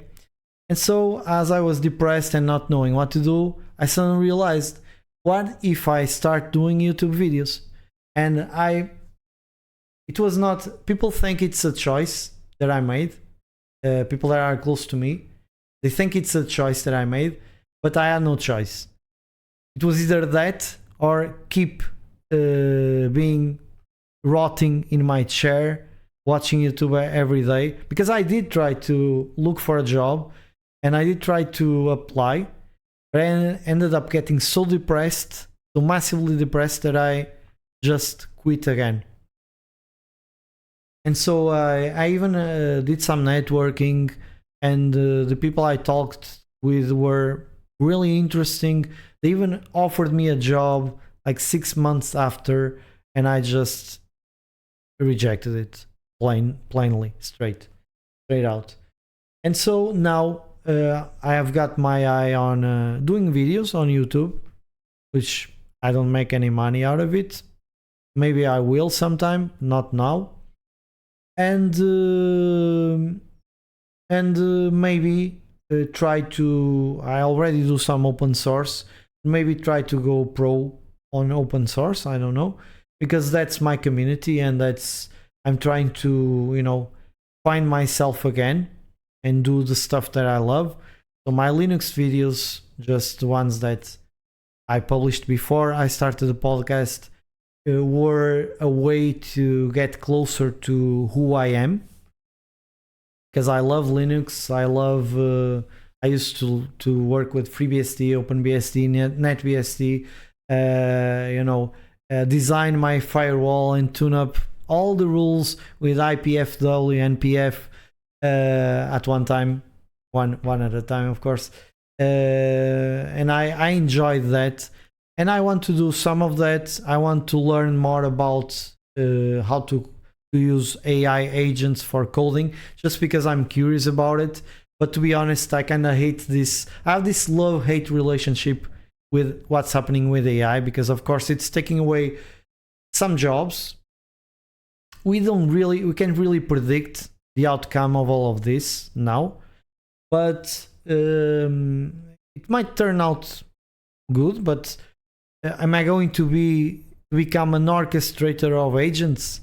Is that really someone I want to be? Kind of a manager of tech, I don't know if I want to be that. And but regardless, of course, as a data scientist, I need to know how that works. As an engineer, even, I need to know how that works. I find it very exciting that it's possible to use those tools, and particularly local AI. And the topic of this podcast is a lot about sovereignty of your tech, self-hosting, decentralization. Those are all topics that interest me a lot, because I want us to have control over our data, not governments, not any institution, not big tech. We should be the ones to have control over our own data. Just like we should be the ones having control over our own money with Bitcoin. Okay? I think there are some things that make for a good society, and currently governments are pushing multiple authoritarian, autocratic laws. They are crushing us with tax. They are not presenting solutions to our problems, but creating more boundaries, trying to impose control. And that's something I want to talk about on this podcast in the future. Some of the topics will be on ideas that might not be doable right now. It will be a lot about thinking rather than doing, which is something that I also enjoy. And I hope that somebody picks up some of these ideas. I've seen that there are people working on some of the ideas I already have. So some people are thinking the same way as I do. And I think it will be a trend in the future as authoritarianism grows. And this is the same for all states, all governments, Russia, China, Europe, the US. They are all going in the same direction. There are no excuses for Western civilization to follow authoritarian laws, to implement authoritarian laws. For your safety is not really the true reason, and that's a big problem. But I will talk about it more later. And so this is what I do now. Has been most of my story, I think. And I will leave you with some positive closing notes, some advice. You are also going through a depression and feel a lot like me, an outcast, an alien to society. And so if you watch, please comment if you're going through something similar, if you had hardship in your life, if you did a PhD and also went through, difficulties with your mental health, leave a comment, leave a like, share some of your experience. I will try to reply to everybody. If you have questions, feel free to also leave your questions, and I'll be around Blue Sky at littlelabtechtv.com, and also you can find me on Discord. Links are in the description if you want to directly speak with me, have a little chat, share some of your experiences. And I leave you with a final list of advice and stuff that has been helping me, fight the depression and survive the hard times and the dark thoughts. And so from Game of Thrones, there is this sentence, this phrase that the sword trainer for Arya Stark tells her: "What do you say to death? Not today." Right? Many times I think this to myself, and it kind of gives me some strength, so it might help you. There is also an interesting video from Dr. K on YouTube, Healthy Gamer GG, I think. He also does a lot of mental health stuff. He's a psychiatrist, really well trained. He trained on a neuroscience lab, I think, and he also wanted to learn meditation from monks. I think he's a really interesting guy. And one day he presented, I think it was a paper, and where there was proof that the brain cannot sustain constant states of happiness or sadness. So if you are feeling down, if you are feeling depressed, sad or depressed, it's not the same thing. That's why I use them both. Then always remember that your brain cannot keep feeling that way forever. It will eventually the chemistry will have to change. It's cyclic. So just survive to fight another day and things will change. And then this brings me to a quote from The Crow, the movie, and James Seabury. It can't rain all the time. The sky won't fall forever. And though the night seems long, your tears won't fall forever. And so this is another sentence that kept me going. And I know there is at least one friend that also uses this sentence. And finally, about everything that's been happening with the world. These are very dark times. But there is this generational theory, the Strauss-Howe generational theory, where they identify cycles of approximately 80 years, which is a lifetime, and each cycle has 4 stages. The last stage is the most destructive, and it's the one that precedes the most constructive or positive stage. And if you go to Wikipedia, you can look this up. We are currently at the 4th stage, and it is predicted to end at about 2033, I think. So if you want to look forward to something long term, maybe have some hope, at least until 2033, and then we'll see. But until then, if you want to keep following some of my rambles about, random stuff like this, depression, and also more on topic for this podcast, digital freedom, privacy, software engineering. Maybe I'll try to get some guests on the podcast to talk about some of these topics, because I know some very interesting people as well, that some nerds from back in the day, some true geeks, that it would be interesting to have on the podcast, or some other people that are really great at their areas. So I will try to do that. I don't know if I'll be able to do it or not.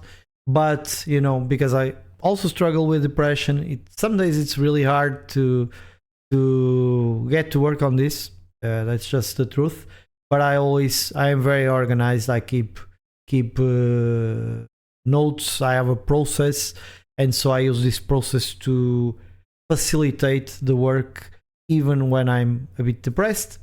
So you should stick around for some more podcasts.